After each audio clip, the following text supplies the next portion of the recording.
बिस्मिल्लाहिर्रहमानिर्रहीम। Pakistan tax academy के 12वें session के अंदर हम हाजिर खिदमत हैं। इनकम टैक्स रिटर्न की फ़ाइलिंग डेट वो गुज़र चुकी है। बहुत सारे दोस्तों ने डेट एक्सटेंशंस लिए हुए हैं। बिज़नेस इनकम टैक्स रिटर्न पे हम अपना एक पार्ट ऑलरेडी रिकॉर्ड कर चुके हैं जो दोस्तों के लिए चैनल पे अवेलेबल है, और उसका कुछ रिमेनिंग पार्ट जो हमारी ख्वाहिश के बावजूद हम उसको रिकॉर्ड नहीं कर पाए क्योंकि दोस्तों के सवालात इतने थे इनकम टैक्स रिटर्न से मुतल्लिक कि उसको हमने ज़्यादा फोकस किया। लेकिन आज के सेशन में हम उसका जो रिमेनिंग पार्ट है उसमें स्पेशली जो डेप्रिसिएशन है, अमॉर्टाइजेशन है और टैक्स अकाउंटिंग है इनकम टैक्स रिटर्न के अंदर, इसके ऊपर आज हम फोकस करेंगे बिज़नेस इनकम टैक्स रिटर्न में, और ताकि हमारा ये टॉपिक मुकम्मल हो और फिर आइंदा से हम अपने दीगर टॉपिक्स पे शिफ्ट करेंगे, उधर चलेंगे। तो सेशन का बाकायदा आगाज़ करते हुए सबसे पहले मैं ज़ीशान वड़ाई साहब एडवोकेट से गुजारिश करूँगा आए और तिलावत कुरान पाक से सेशन का आगाज़ करें। औज़ु बिल्लाहि मिनश शैतानिर रजीम, बिस्मिल्लाहिर्रहमानिर रहीम। इन्ना आतैनाकल कौसर फसल्लि लिरब्बिका वन्हर इन्ना शानिअका हुवल अबतर। सदक़ल्लाहुल अज़ीम। जज़ाकल्लाहु खैर। आज के सेशन में हम पहले जो हमारा टॉपिक है उस पर हम फोकस करते हुए सेशन का आगाज़ करेंगे। इख्तिताम के ऊपर इससे मुतल्लिक या इनकम टैक्स रिटर्न से मुतल्लिक दीगर सवाल जवाब होंगे तो वो भी इंशाल्लाह हम उसको डिस्कस करेंगे। तो मैं गुजारिश करूँगा अपने उस्ताद मोहतरम सर मंशा सुखेरा साहब से कि सर आएँ और हमें बिज़नेस इनकम टैक्स रिटर्न, उसके अंदर डेप्रिसिएशन, अमॉर्टाइजेशन और टैक्स अकाउंटिंग के ऊपर रहनुमाई फरमाएँ। बहुत शुक्रिया।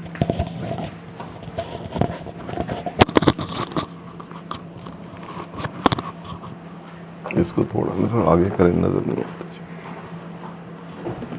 इसको आगे करें कि पीछे नहीं आ गया।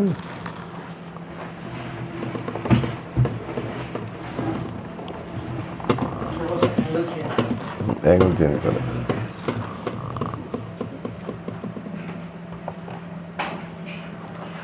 बिस्मिल्लाहिर्रहमानिर्रहीम। आज का जो honourable member of Pakistan tax academy and channel Pakistan tax channel, अस्सलाम वालेकुम। आज का जो टॉपिक है वो टॉपिक है with regard to depreciation, accounting depreciation और टैक्स डेप्रिसिएशन। और दूसरा टॉपिक है टैक्स अकाउंटिंग और साथ फाइनेंशियल अकाउंटिंग भी, दोनों का कंपैरिजन और दोनों की रिकॉन्सिलेशन और दोनों की मेथडोलॉजी, कॉस्टिंग की मेथडोलॉजी क्या होगी, रिटर्न डाउन वैल्यू क्या होगी, फिर अगर डिस्पोजल होती है तो उसके मोड मैनर क्या होंगे, गेन टैक्सिंग गेन क्या होगा और अकाउंटिंग गेन क्या होगा, कौन सा टैक्सेबल है, उसकी वर्किंग हमने कैसे करनी है। तो ये हमारा आज का टॉपिक है। तो फर्स्ट ऑफ ऑल हम देखते हैं डेप्रिसिएशन। डेप्रिसिएशन अगर रिटर्न में हम देखें तो वहाँ जो फाइनेंशियल स्टेटमेंट आप बनाते हैं तो रिटर्न का पार्ट खोले बनाते हैं तो वहाँ अकाउंटिंग का जो प्रॉफिट एंड लॉस अकाउंट या profit and loss manufacturing account या एडमिन सेलिंग, वहाँ अकाउंटिंग डेप्रिसिएशन जो है अपोर्शनमेंट हुई होती है। कुछ पार्ट मैन्युफैक्चरिंग में होता है अकाउंटिंग वाला, कुछ एडमिन में, कुछ सेलिंग में, तो वहाँ वहीं आपको उसको रिपोर्ट करते हैं। उसके बाद जब टैक्सेबल इनकम कैलकुलेट करते हैं तो ये अकाउंटिंग डेप्रिसिएशन, नीचे एडमिजिबल और इनएडमिजिबल के कॉलम है, वहाँ वो टैक्स डेप्रिसिएशन जो है या आपकी अकाउंटिंग जो डेप्रिसिएशन है या अकाउंटिंग गेन प्रॉफिट है या लॉस है, उसको हम रिवर्स करते हैं और नीचे फिर टैक्स डेप्रिसिएशन कैलकुलेट करके या जो टैक्सेबल प्रॉफिट होता है उसको टैक्सेशन में ऐड करते हैं। तो वहाँ दोनों ये कॉलम गिवन होते हैं और उसके अकॉर्डिंग फिर शेड्यूल भी गिवन है। शेड्यूल गिवन है, वहाँ फिर डेप्रिसिएशन की कैलकुलेशन होती है। अब तो वो ऑटो ही कैलकुलेशन करता है, आपका काम होता है कि ओपनिंग रिटर्न डाउन वैल्यू डालें, उसमें कोई एडिशन हुई है तो वो डालें, कोई डिडीशन है तो उसकी रिटर्न डाउन वैल्यू उसमें डिलीट करें। वो फर्दर ये डेप्रिसिएशन भी कैलकुलेट करता है, ओपनिंग डेप्रिसिएशन भी करता है और अकॉर्डिंगली क्लोजिंग डेप्रिसिएशन भी टोटल करता है और उसमें से लेस करके रिटर्न डाउन वैल्यू कैलकुलेट करता है। उसके साथ ही उसमें जो अकाउंटिंग में है, इसके साथ ही जहाँ ओन्ड एसेट होते हैं वहाँ लीज एसेट भी होते हैं। तो दोनों में अकाउंटिंग में और इसमें डिफरेंस है, तो वो हम उसको भी देखेंगे कि उसकी यहाँ क्या ट्रीटमेंट है और किस तरह ट्रीटमेंट उसकी चलेगी। तो वहाँ से डेप्रिसिएशन कैलकुलेट करके वो अकॉर्डिंगली फिर उधर अकॉर्डिंग ले आता है और अलाउबल डेप्रिसिएशन हो जाती है, वो आपकी लेस हो जाती है। फिर आगे हम डिस्कस अगले टॉपिक में करेंगे, वो एक्सेसिव हो लॉसेज हो तो वो सेटअप कैसे करने हैं, क्या मेथोडोलॉजी है, और फिर उसकी कैरी फॉरवर्ड करना है तो वो फिर क्या मेथोडोलॉजी है, तो वो हम कब तक कैरी फॉरवर्ड हो सकते हैं बिजनेस लॉसेज, और सेटअप कब हो सकते हैं, और इस तरह डेप्रिसिएशन कब तक लॉसेज हो सकती हैं, वो अगला हमारा टॉपिक होगा। तो आज टॉपिक जो है बेसिकली डेप्रिसिएशन का है। तो इसमें सेक्शन डेप्रिसिएशन के लिए जो बेसिक सेक्शन है वो सेक्शन 22 है, सेक्शन 23 है। डेप्रिसिएशन एंड अमोर्टाइजेशन दो टॉपिक हैं हमारे। तो इसमें सेक्शन सबसे पहले 20 है, 20 का सब सेक्शन 2 है, उसको हम देखेंगे। फिर सेक्शन 22 जो है उसमें term and condition of admissibility है कि किन टर्म एंड कंडीशन पे अगर वो फुलफिल होंगी तो फिर हमारी डेप्रिसिएशन अलाउेबल होगी। साथ ही वहाँ methodology of working of gain on disposal है, लॉस ऑन डिस्पोजल है, एक्सपोर्ट एसेट कर रहे हैं फिर क्या डिस्पोजल है, फिर कैसे वर्किंग है, डेप्रिसिएशन एसेट क्या है, उसी तरह आपकी डेप्रिसिएबल कास्ट क्या है, वो सारी मेथोडोलॉजी वर्किंग है, डिफाइंड है। तो उसको हम सारे को देखेंगे ताकि उसके मुताबिक फिर हम डेप्रिसिएशन क्लेम कर सकते हैं और अकाउंटिंग के साथ कंपैरिजन करें। इसी तरह इंटेंजिबल एसेट्स हैं, उनकी अमोर्टाइजेशन है, हम उसको भी देखेंगे कि डेप्रिसिएशन क्या होती है, अमोर्टाइजेशन क्या है। एक डिप्लीशन भी होती है, डिप्लीशन होती है कि जहाँ मिनरल्स हैं या एक्सट्रैक्ट कोई करते हैं तो वहाँ से जो कम ज़्यादा होता है तो उसको हम डिप्लीशन कहते हैं। और फैक्टर भी देखेंगे कौन से फैक्टर्स हैं, किसकी वजह से डेप्रिसिएशन है, क्या चीज़, इसको भी देखेंगे। तो 22 में ये इंटेंजिबल 24 है। कुछ डेप्रिसिएशन की आगे काइंड भी हैं डिफरेंट, यहाँ टैक्स में है, अकाउंटिंग में नहीं है। यहाँ उनकी एक नॉर्मल डेप्रिसिएशन है, एक इनिशियल डेप्रिसिएशन है, एक एक्सेलरेटेड डेप्रिसिएशन है, किसी को इंसेंटिव देने के लिए ज़्यादा कर देते हैं तो वो डेप्रिसिएशन हम देखेंगे। अब फिर आगे इंटेंजिबल को जो स्टेट में वो उसकी एलोकेशन है ओवर जो उसकी लाइफ है उसके मुताबिक।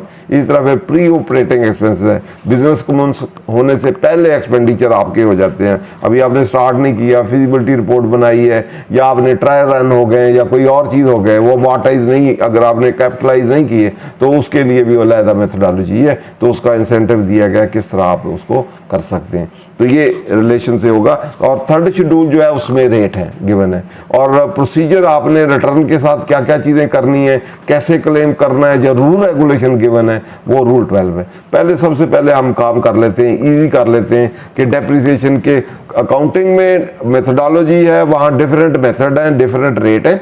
वहाँ सबसे पहले कास्ट है एक चीज़, वहाँ रेजिडुअल वैल्यू है, डेप्रिशिएबल कास्ट है, फिर रिटर्न डाउन वैल्यू है, उसकी फिर कैलकुलेशंस है। वहाँ डेप्रिसिएशन के डिफरेंट मेथड हैं, यहाँ एक ही मेथड यूज़ होगा क्योंकि अकाउंटिंग में और इसमें डिफरेंस क्या है, वहाँ स्ट्रेट लाइन मेथड भी है, रिटर्न डाउन वैल्यू भी है, प्रोडक्टिव मेथड भी है, यूनिट बेस्ड भी है, और दूसरे भी काफ़ी सारे मेथड्स हैं, और सम ऑफ द डिजिट मेथड भी है, काफ़ी सारे यूज़ किए जा सकते हैं। लेकिन यहाँ हमारे टैक्सिंग में उनको हम मेथोडोलॉजी को देख लेंगे। यहाँ सिर्फ एक ही मेथड होगा जिसको रिटर्न डाउन वैल्यू मेथड कहते हैं। यहाँ जो भी रेट हमने अप्लाई करने हैं, रेट गिवन होंगे, रेट को रिड्यूसिंग बैलेंस मेथड को हम या डिमिनिशिंग बैलेंस मेथड कह लें कि जो कास्ट होगी, पहले कास्ट की टर्मिनेशन में हम देखेंगे, उसमें से जो डेप्रिसिएशन होगी वो लेस करते रहेंगे, जो करते रहेंगे, जो एडिशन होगी एडिशन करते रहेंगे, उसमें तो ऐसे डिलीट होगा तो उसकी सारा कुछ डिलीट कर देंगे, और ऑनवर्ड जो बैलेंस होगा उस पर डेप्रिसिएशन चार्ज करते रहेंगे। तो इसको कहते हैं रिटर्न डाउन वैल्यू मेथड। इससे एसेट की कास्ट कभी भी खत्म नहीं होगी। 1 रुपया बचेगा तो फिर 1 रुपये पे भी फिर लगाएंगे तो पॉइंट में आ जाएगा, इस तरह वो चलता रहेगा। स्ट्रेट लाइन मेथड हो तो 5 साल में इक्वल डिस्ट्रीब्यूट करेंगे, अगर 4 रुपये हैं तो एक होगा तो खत्म हो जाएगा। तो इसके में ये चलता ही रहेगा थोड़ा थोड़ा करके ऑनवर्ड। तो इसमें सबसे पहले हम जो रेट देख लेते हैं, फिर हम इसकी कास्ट देखेंगे, फिर एसेट क्या है फिर वो देखेंगे, फिर डेप्रिशिएबल क्या है, एलिजिबल डेप्रिशिएबल एसेट क्या है, फिर उनकी कैटेगरी काइंड वो चीज़ें देखेंगे। तो सबसे पहले थर्ड शेड्यूल पे हम लिखते हैं ताकि इजी अंडरस्टैंडिंग के लिए हम देख लें कि रेट डेप्रिसिएशन हमारे क्या होंगे, क्या हमने चार्ज करना है। तो वहाँ उस सेक्शन में भी लिखा हुआ है कि रेट जो होंगे थर्ड शेड्यूल में जो दिए हुए हैं ये लगेंगे। तो इसमें सबसे पहले जो है बिल्डिंग है, इट मीन्स डेप्रिशिएबल एसेट पे रेट लगेंगे। जो लैंड जो है नॉन डेप्रिशिएबल एसेट है। तो जो चीज़ की जिसकी डेप्रिशिएबल को भी हम आगे डिफाइन कर लेंगे, तो लैंड यूजली नॉन डेप्रिशिएबल, जिसकी वैल्यू रेजिडुअल वैल्यू, जब रेजिडुअल वैल्यू या साल्वेज वैल्यू कहते हैं कि जब हम डिस्पोजल करें तो उसकी जो कास्ट थी उससे रिलाइजेबल वैल्यू ज़्यादा हो, इनिशियली हम एस्टिमेट कर लें कि इसकी यूजफुल लाइफ जिसकी लिमिटेड ना हो, जिसकी लिमिटेड यूजफुल लाइफ है वो डेप्रिशिएबल है, जिसकी अनलिमिटेड लाइफ है वो नॉन डेप्रिशिएबल एसेट है। तो लैंड अनलिमिटेड है और उसकी रेजिडुअल वैल्यू भी उसकी कास्ट से ज़्यादा हो या कास्ट जितनी हो तो उसमें कोई डेप्रिसिएशन नहीं है। तो लैंड क्योंकि उसकी रेजिडुअल वैल्यू या इसको साल्वेज वैल्यू, साल्वेज या रेजिडुअल वैल्यू से मुराद कि जब इसको हम डिस्पोज ऑफ करेंगे या at the end of useful life जो इसकी वैल्यू हमें रियलाइज होगी वो रेजिडुअल वैल्यू होगी। आफ्टर यूज के भी डेप्रिसिएशन के डिफरेंट फैक्टर्स हैं, किस वजह से हम कहते हैं कि चार्ज करनी चाहिए।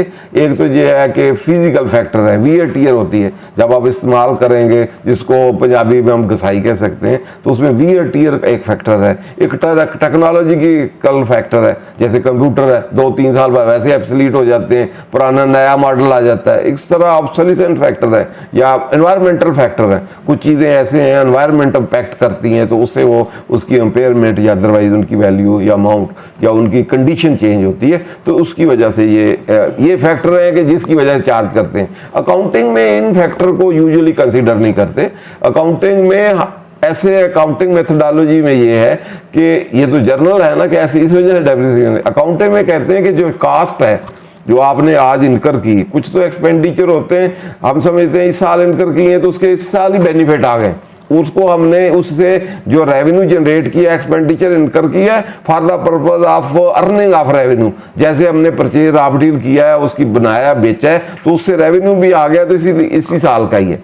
तो ये फिक्स एसेट है, एसेट को हम देख लें तो ये सारे एसेट हैं जिन पे रेट है, इसमें लैंड है, बिल्डिंग है, प्लांट एंड मशीनरी है, उसके साथ ही आपके जो है इक्विपमेंट हैं, फर्नीचर फिक्चर है, व्हीकल्स हैं और बुक्स हैं और आपके कंप्यूटर हैं, प्रिंटर हैं या जितनी भी चीज़ें हैं। इसके अलावा ये ओन भी हो सकते हैं, बाकी भी जो भी आपके बिजनेस में यूज़ होते हैं, ये डिफरेंट रेट गिवन है। तो ये एसेट्स हैं जिनकी लाइफ 1 साल से ज़्यादा होती है।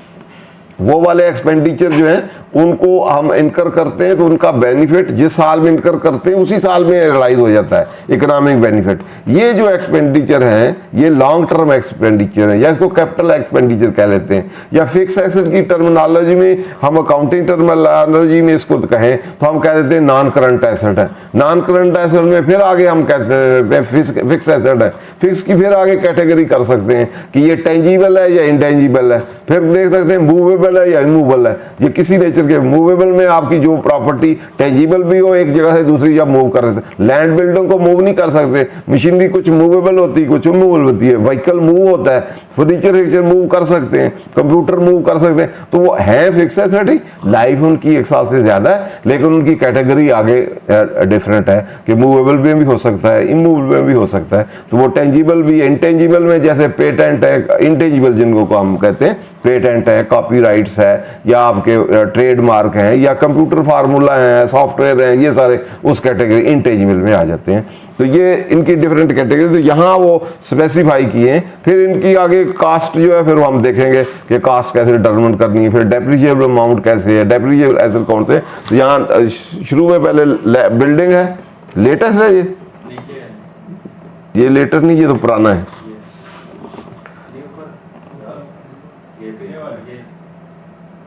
हाँ ये लेटेस्ट है। बिल्डिंग में 10% है और ये furniture, machinery, plant and machinery, otherwise motor vehicle, ship, technical and professional book 15% है। और उसके बाद ये computer, hardware, printer, monitor, light item, machinery, equipment use in manufacturing, IT product, aircraft, arrow engineer, तो ये वाला इस पे 30% है इसकी, क्योंकि वो पहले हमने डिस्कस किया है कि आउटडेटेड बहुत जल्दी होते हैं, इस वजह से जो टेक्नोलॉजी फैक्टर है तो इसमें 2-3 साल ही इनकी लाइफ होती है, तो उसके मुताबिक उन्होंने 30%। 10% का जब हम बात करते हैं ना, इट मीन 10 ईयर लाइफ है, 20% होगी तो समझे 5%, 5 ईयर लाइफ है। इस तरह इसकी 3 ईयर लाइफ है, 30% है तो अप्रॉक्सीमेटली 3 ईयर, 100 को 30 से डिवाइड कर देते। इसी तरह 20% वाले नीचे है, ये मिनरल है जिसको हम डिप्लीशन कहते हैं, लेकिन टैक्सिंग में यहाँ उसको भी डेप्रिसिएशन ही कहा गया। जो मिनरल वगैरह एक्सट्रैक्ट करते हैं तो उसको उसकी डेप्रिसिएशन जो वहाँ जो यूज़ होंगे प्रोडक्शन इंस्टॉलेशन फैसिलिटी उसकी जो है उसको 20% होगी। ये ram built to provide assist to person with disability, यहाँ लिमिट भी है 2,25,000 एक के लिए, ये वाला 100% आप उसी साल ही चार्ज कर देंगे। ये रेट है, इन रेट के मुताबिक हमने करना है। तो अकाउंटिंग में जो डेप्रिशिएबल अमाउंट है वो कैलकुलेट करते हैं पहले। वो उसके लिए है कि टोटल कॉस्ट जो इनकर की है माइनस रेजिडुअल वैल्यू जो at the end of life of the asset या आपको रिलाइज होगी या रिटायरमेंट ऑफ एसेट होगा, फ्रॉम द यूज एसेट होगा, तो उससे बेचने से, या स्क्रैप वैल्यू कह लें, रेजिडुअल कह लें, या उसकी साल्वेज वैल्यू कह लें कि एट द एंड जब एसेट रिटायर्ड होगा फ्रॉम द यूज तो उससे जो वैल्यू मिलेगी वो साल्वेज या रिटायर्ड वैल्यू या स्क्रैप वैल्यू जब वो वैल्यू है जो आप इनिशियल स्टेज पे जब एसेट की कास्ट इनकर करते हैं तो उसमें से वो आप निकालते हैं। तो बाकी आप कहते हैं कि over the life of asset ये यूज हो जाएगी, इट मीन ये एक्सपायर्ड हो जाएगी फॉर द पर्पज ऑफ और जनरेटिंग द इकोनॉमिक बेनिफिट। या अगर हम कहते हैं 5 ईयर की लाइफ है तो अकाउंटिंग में हम कहेंगे कि ये हमारा अगर 10 लाख का एक एसेट है, हम कहते हैं 2 लाख है, इसमें से साल जब 4 साल 5 साल की लाइफ है, 5 साल बाद 2 लाख रिलाइज हो जाएगा तो बाकी इट मीन 8 लाख की जो वैल्यू है या कास्ट है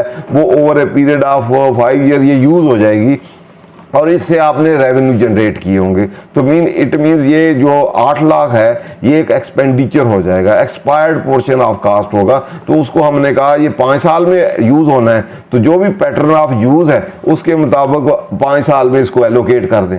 ये बेसिकली काउंटिंग में इसको कहते हैं allocation of depreciable amount.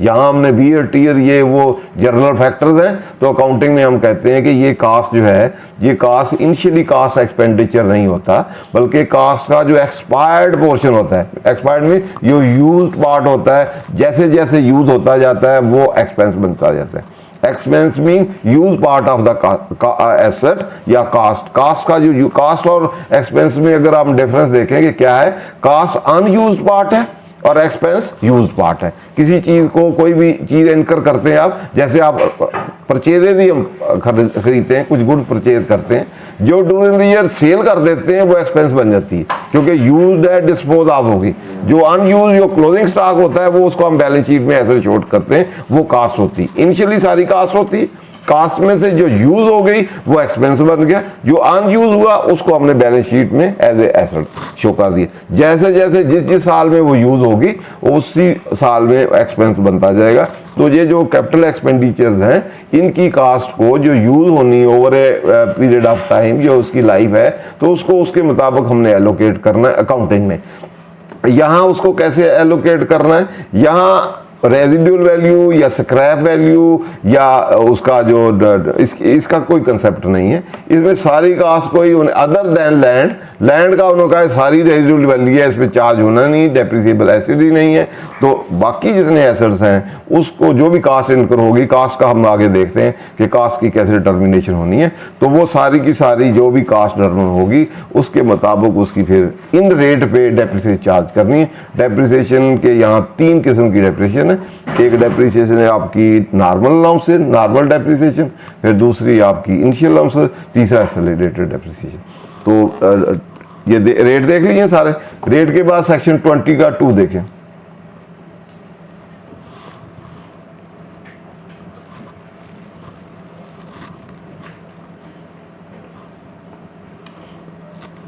Twenty 22 जो है ये डिडक्शन के लिए या डिविजिबिलिटी के लिए कि यहाँ एक तो एक्सपेंस के मतलब है, लास्ट टाइम भी हमने पढ़ा था कि जो एक्सपेंडिचर आप इनकर करेंगे ड्यूरिंग द ईयर और वो for the purpose of business Holi exclusively इनकर होंगे तो वो आपके डिविजिबल है। ये जनरल रूल था, सब्जेक्ट टू द कंडीशन के 21 में कोई कंडीशन है तो उसके मुताबिक गवर्न होंगे। तो एक तो वो एक्सपेंडिचर है जो during the year outflow of business है जो आप इनकर करते हैं वो है। एक ये डेप्रिसिएशन का अलग कंसेप्ट है, ये अलग इन्होंने 2 में दिया हुआ है, where expenditure refer to in subsequent next one is incurred in acquiring depreciable asset.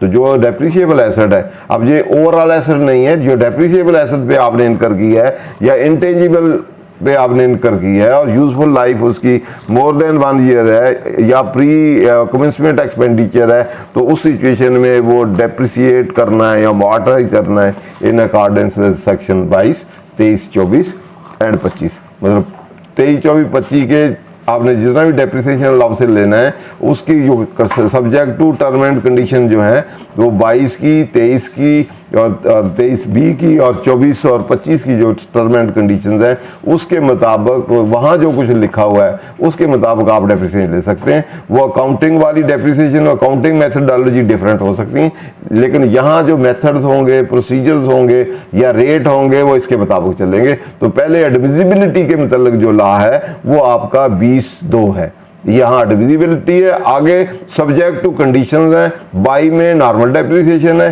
Gain loss भी 22 में ही है टैक्सिंग का, और बाकी डेफिनेशनें भी सारी 22 में ही है। 23 में इनिशियल है, आगे 23A है उसमें एक्सेलरेटेड डेप्रिसिएशन है, आगे इंटेंजिबल के मुतल्लक है, आगे जो 25 है उसमें आपका वो प्री ऑपरेटिंग है। तो अब हम ये वाला उसके बाद देख लें 22।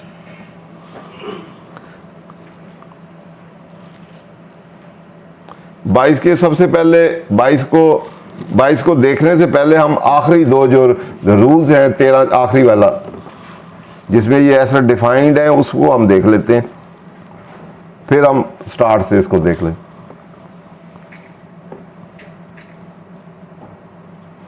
एक मिनट यार, ये डेप्रिशिएबल एसेट, यहाँ डेप्रिशिएबल एसेट डिफाइंड है क्योंकि वहाँ हर जगह यूज हुआ है कि डेप्रिशिएबल जो एसेट्स होगा उसको आपने डेप्रिसिएशन करनी है, या इंटेंजिबल एसेट्स है तो उसको आपने अमॉर्टाइज करना है। तो मोस्ट इंपॉर्टेंट पहले है कि डेप्रिशिएबल एसेट की डेफिनेशन वो क्वालिफाई करे, तो फिर इसके मुताबिक हम कर सकते हैं। फिर एसेट की डेफिनेशन भी इस ऊपर 13 में पढ़ लें फिर। हाँ ये दो, हाँ 13 इंपॉर्टेंट है पहले। तो 30 में डिफाइंड है कॉस्ट ऑफ डेप्रिसिएबल एसेट। इसमें फॉर द पर्पस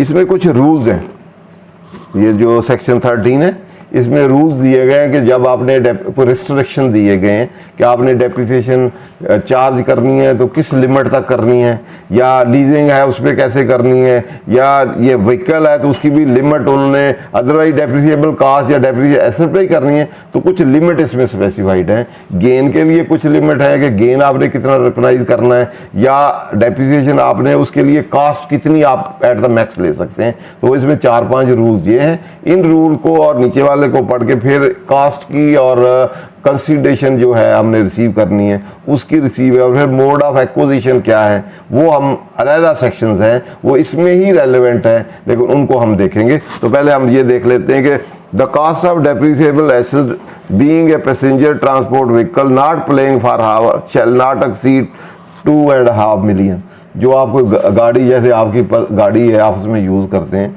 जो प्लेइंग फॉर हायर है, जो आपने किराए पे कमर्शियल व्हीकल दी हुई है उसकी नहीं, उसकी 100% ही कास्ट जो भी है वो डेप्रिसिएबल कास्ट सारी की सारी होगी, सारे पे डेप्रिसिएशन होगी। लेकिन जो आप गाड़ी अदर पर्सनल ये वाली है जो प्लेइंग फॉर हायर नहीं है, जो किराए पे नहीं आप देते, तो उस सिचुएशन में उसकी जो कास्ट होगी वो आपकी 2.5 मिलियन होगी। इससे ज़्यादा अगर आपकी 50 लाख है, 5 मिलियन है, 10 है, तो उस पर डेप्रिसिएशन नहीं मिलेगी। एट द मैक्स कितनी आपकी कास्ट उस कंसीडर होगी, जितनी मर्जी आपकी एक्चुअल कास्ट हो, लेकिन आपको जो डेप्रिसिएशन पर्पस के लिए जो रेट लगाना है उधर आपने कितना रेट था इस पर 15%, 2.5 से ज़्यादा का नहीं रख सकता। तो हमने 2.5 उसकी कास्ट कंसीडर करनी है और ऑनवर्ड डेप्रिसिएशन चार्ज करनी है। बेशक उसकी 5 मिलियन 100 मिलियन, अब पजेरो या लैंड क्रूजर 2 करोड़ की भी है तो उसमें से डेप्रिसिएशन कितने पे चार्ज होगी 2.5। पहले साल 2.5, अगले साल वो उसकी जो रिटर्न आओगी ऑनवर्ड उस पर चलेगी। तो ये पहला रूल ये है कि इसकी जो रिस्ट्रिक्टेड कास्ट है वो 2.5 होगी। दूसरा, कास्ट ऑफ इमूव property shall not include cost of land. यहाँ उन्होंने लैंड की कास्ट को एक्सक्लूड कर दिया तो अब लैंड जो है वो डेप्रिसिएबल एसेट नहीं है, उसकी जो भी कास्ट आपका स्ट्रक्चर है, जैसे बिल्डिंग है या अदरवाइज कोई है जहाँ कहीं भी है, तो उसमें स्ट्रक्चरल इंप्रूवमेंट जो है उसमें लैंड क्योंकि डेप्रिसिएबल एसेट नहीं है, तो यहीं उन्होंने उसकी कास्ट डिलीट कर दी है कि उसकी कास्ट जो है वो आप ऐड नहीं करेंगे, वो एलोकेटेबल नहीं होगी, उस पर डेप्रिसिएशन नहीं होगी। तो उसको अपने जॉइंटली लैंड बिल्डिंग खरीदी भी है तो उसमें सिर्फ बिल्डिंग की कास्ट रखेंगे, स्ट्रक्चर की रखेंगे, लैंड को आपका एक्सक्लूड कर देंगे, लैंड की कास्ट पे कोई डेप्रिसिएशन नहीं होगी। अगर है भी स्ट्रक्चर में तो उसमें say that will be excluded. उसके बाद थर्ड है asset owned by leasing company और इन्वेस्टमेंट कंपनी, मुदारबा, schedule, development finance, lease, any other facility treated to be used in leasing company, the investment bank, मुदारबा और शेड्यूल बैंक और development finance institution business. Basically इसके start में है कि आपने वो एसेट यूज किया हो, तो फिर एक तो लिमिटेड लाइफ हो उसकी, एक डेप्रिसिएबल एसेट हो, तो एक आपने यूज भी किया हो। जितनी एक्सटेंट यूज किया है, अगर 100% आप डेप्रिसिएशन आपकी 15% 2 लाख बनती है, तो आपने ड्यूरिंग ईयर यूज ही किया है, आधा यूज किया है, तो आधी डेप्रिसिएशन मिलेगी। तो यूज वहाँ मैंडेटरी कंडीशन है कि use of asset during the year, जिस साल आपने क्लेम करनी है डेप्रिसिएशन, उस साल उस एसेट को आपने ओन्ड भी है और यूज भी किया हो। लेकिन मुदारबा कंपनी या ये जो लीजिंग कंपनी है, क्योंकि ये तो यूज नहीं करती, ये तो आगे लीज आउट किया हुआ है, तो इसलिए डेप्रिसिएशन क्योंकि लीजिंग को प्रमोट करने के लिए उसकी ओनरशिप लीजिंग कंपनी के पास है, यूजर कोई और है, तो यहाँ टैक्सेशन में कहा है कि उसकी डेप्रिसिएशन कौन क्लेम करेगा, वो जो लेसर जिसने दिया है, लेसर जो है लीजिंग कंपनी जो है वो क्लेम करेगी, इवन दो वो नहीं भी यूज करती तो वो डीम टू भी होगा कि उन्होंने यूज किया, तो इसलिए वो डेप्रिसिएशन क्लेम करेंगे। लेसी जो है टैक्सेशन में जिसको दिया हुआ है लीज पे, वो क्लेम नहीं कर सकता डेप्रिसिएशन, वो लीज अमाउंट जितनी उसने पे की है वो टोटल अमाउंट ही उसके लिए विजिबल होगी। उसके बाद आखिरी मोस्ट इम्पॉर्टेंट है, ये फाइनेंस लीज की ये जो बात की जा रही है, ये प्रॉब्लली ऑपरेशन लीज के बारे में, फाइनेंस लीज के बारे में इससे मुख्तलिफ बात है। फाइनेंस लीज के बारे में जो कि रिस्क एंड रिवॉर्ड सारे मैं उसको बताते हैं। फिलहाल आप इसको देख लें, क्योंकि फाइनेंस लीज और यहाँ टैक्सेशन में सारी ही ऑपरेटिंग लीज है।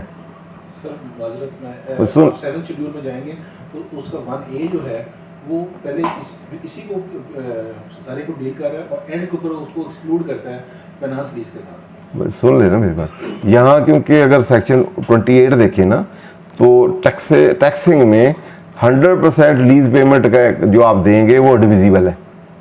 28 को अगर हम देख लें सेक्शन को, तो यहाँ ऑपरेटिंग लीज ही समझी जाती है। यहाँ आपको जो अलाउबल एक्सपेंडिचर है वो क्या है, प्रिंसिपल अमाउंट भी और इंटरेस्ट भी दोनों मिला के है। और अकाउंटिंग में जब हम देखते हैं तो वहाँ हम फाइनेंस लीज को as a financial asset recognise करते हैं, ऑपरेटिंग रूल को रेंट की तरह ट्रीट करते हैं। तो यहाँ टैक्सिंग में दोनों को ही, फाइनेंस को भी और ऑपरेटिंग को भी, दोनों को ही एज ए रेंट डील किया जाता है।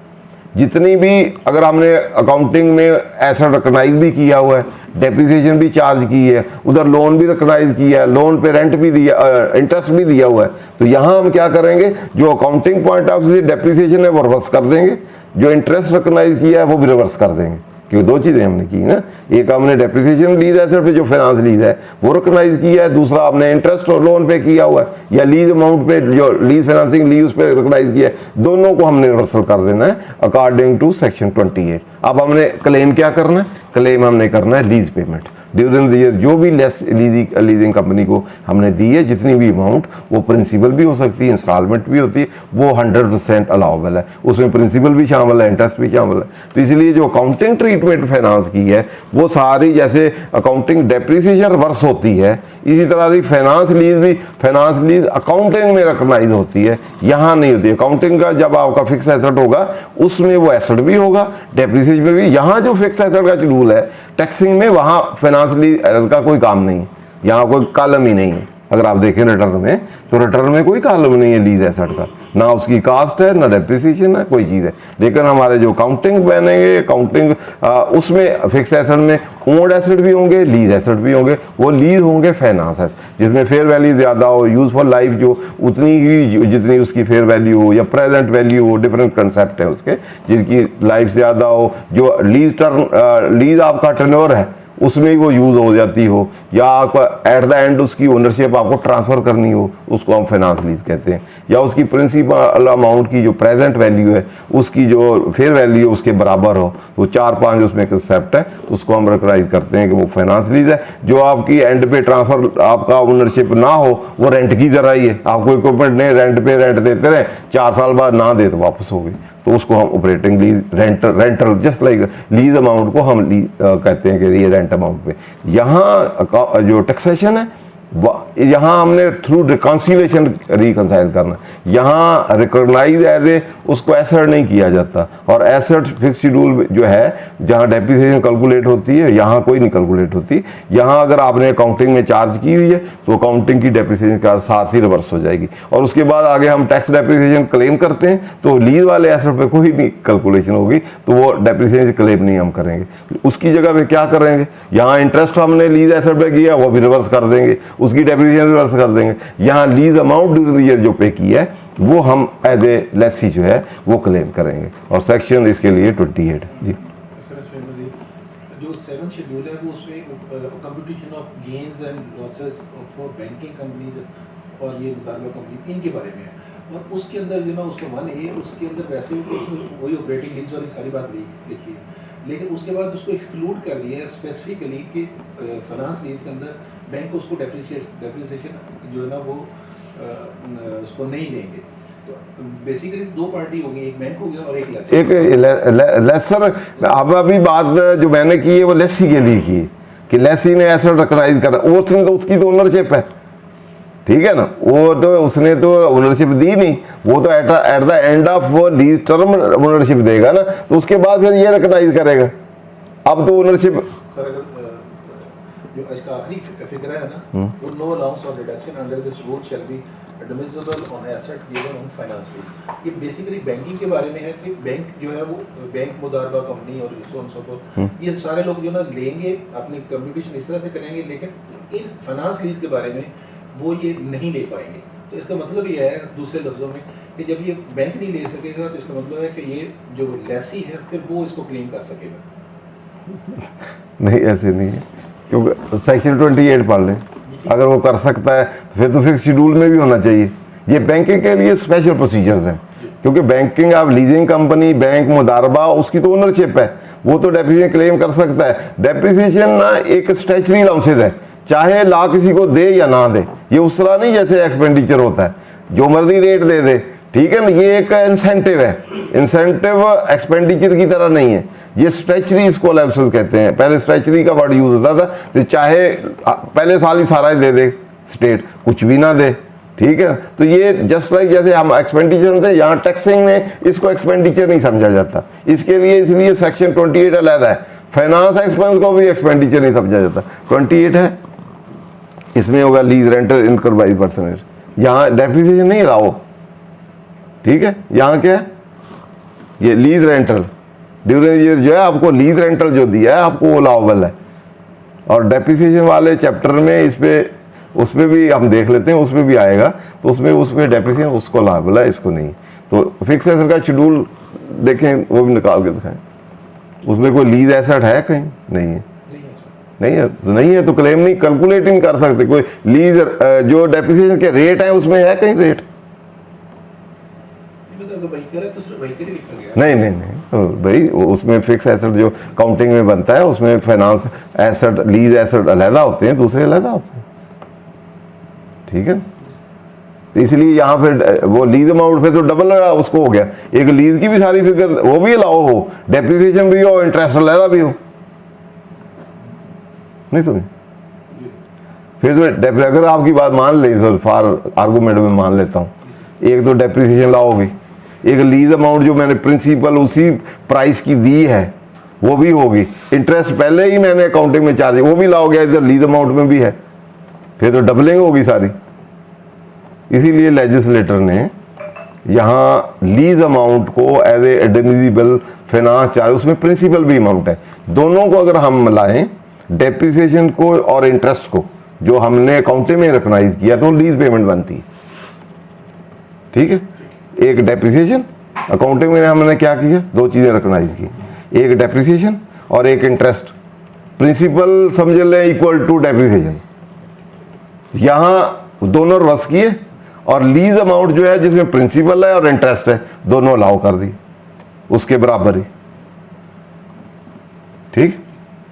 Depreciation instead of depreciation and interest legislator has allowed lease amount which consist of principal amount जो आपने इंस्टॉलमेंट में दी है और interest amount equal to that.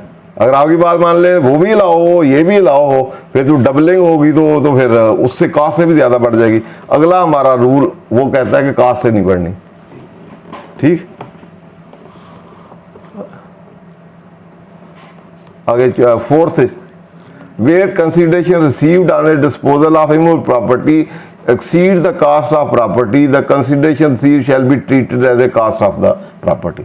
अब ये मोस्ट इंपॉर्टेंट है, जहां इमूवेबल प्रॉपर्टी आप बेचेंगे तो वहां आपका गेन जो है फेयर वैल्यू जितनी भी हो कास्ट से नहीं बढ़नी चाहिए।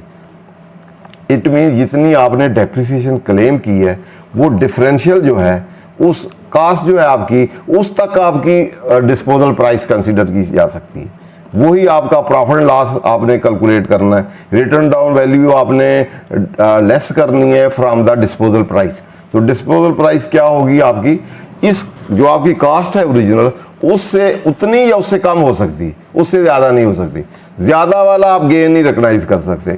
बेसिकली ये है कि जैसे लैंड को हमने कहा है उस पर गेन डिस्पोजल करें तो नॉन डेप्रिशिएबल एसेट है तो उस पर गेन नहीं रिकग्नाइज होता। इस तरह इमूवेबल प्रॉपर्टी पे भी जो gain for the purpose of business में यूज हुई है उसकी कास्ट से ज़्यादा नहीं हो सकता।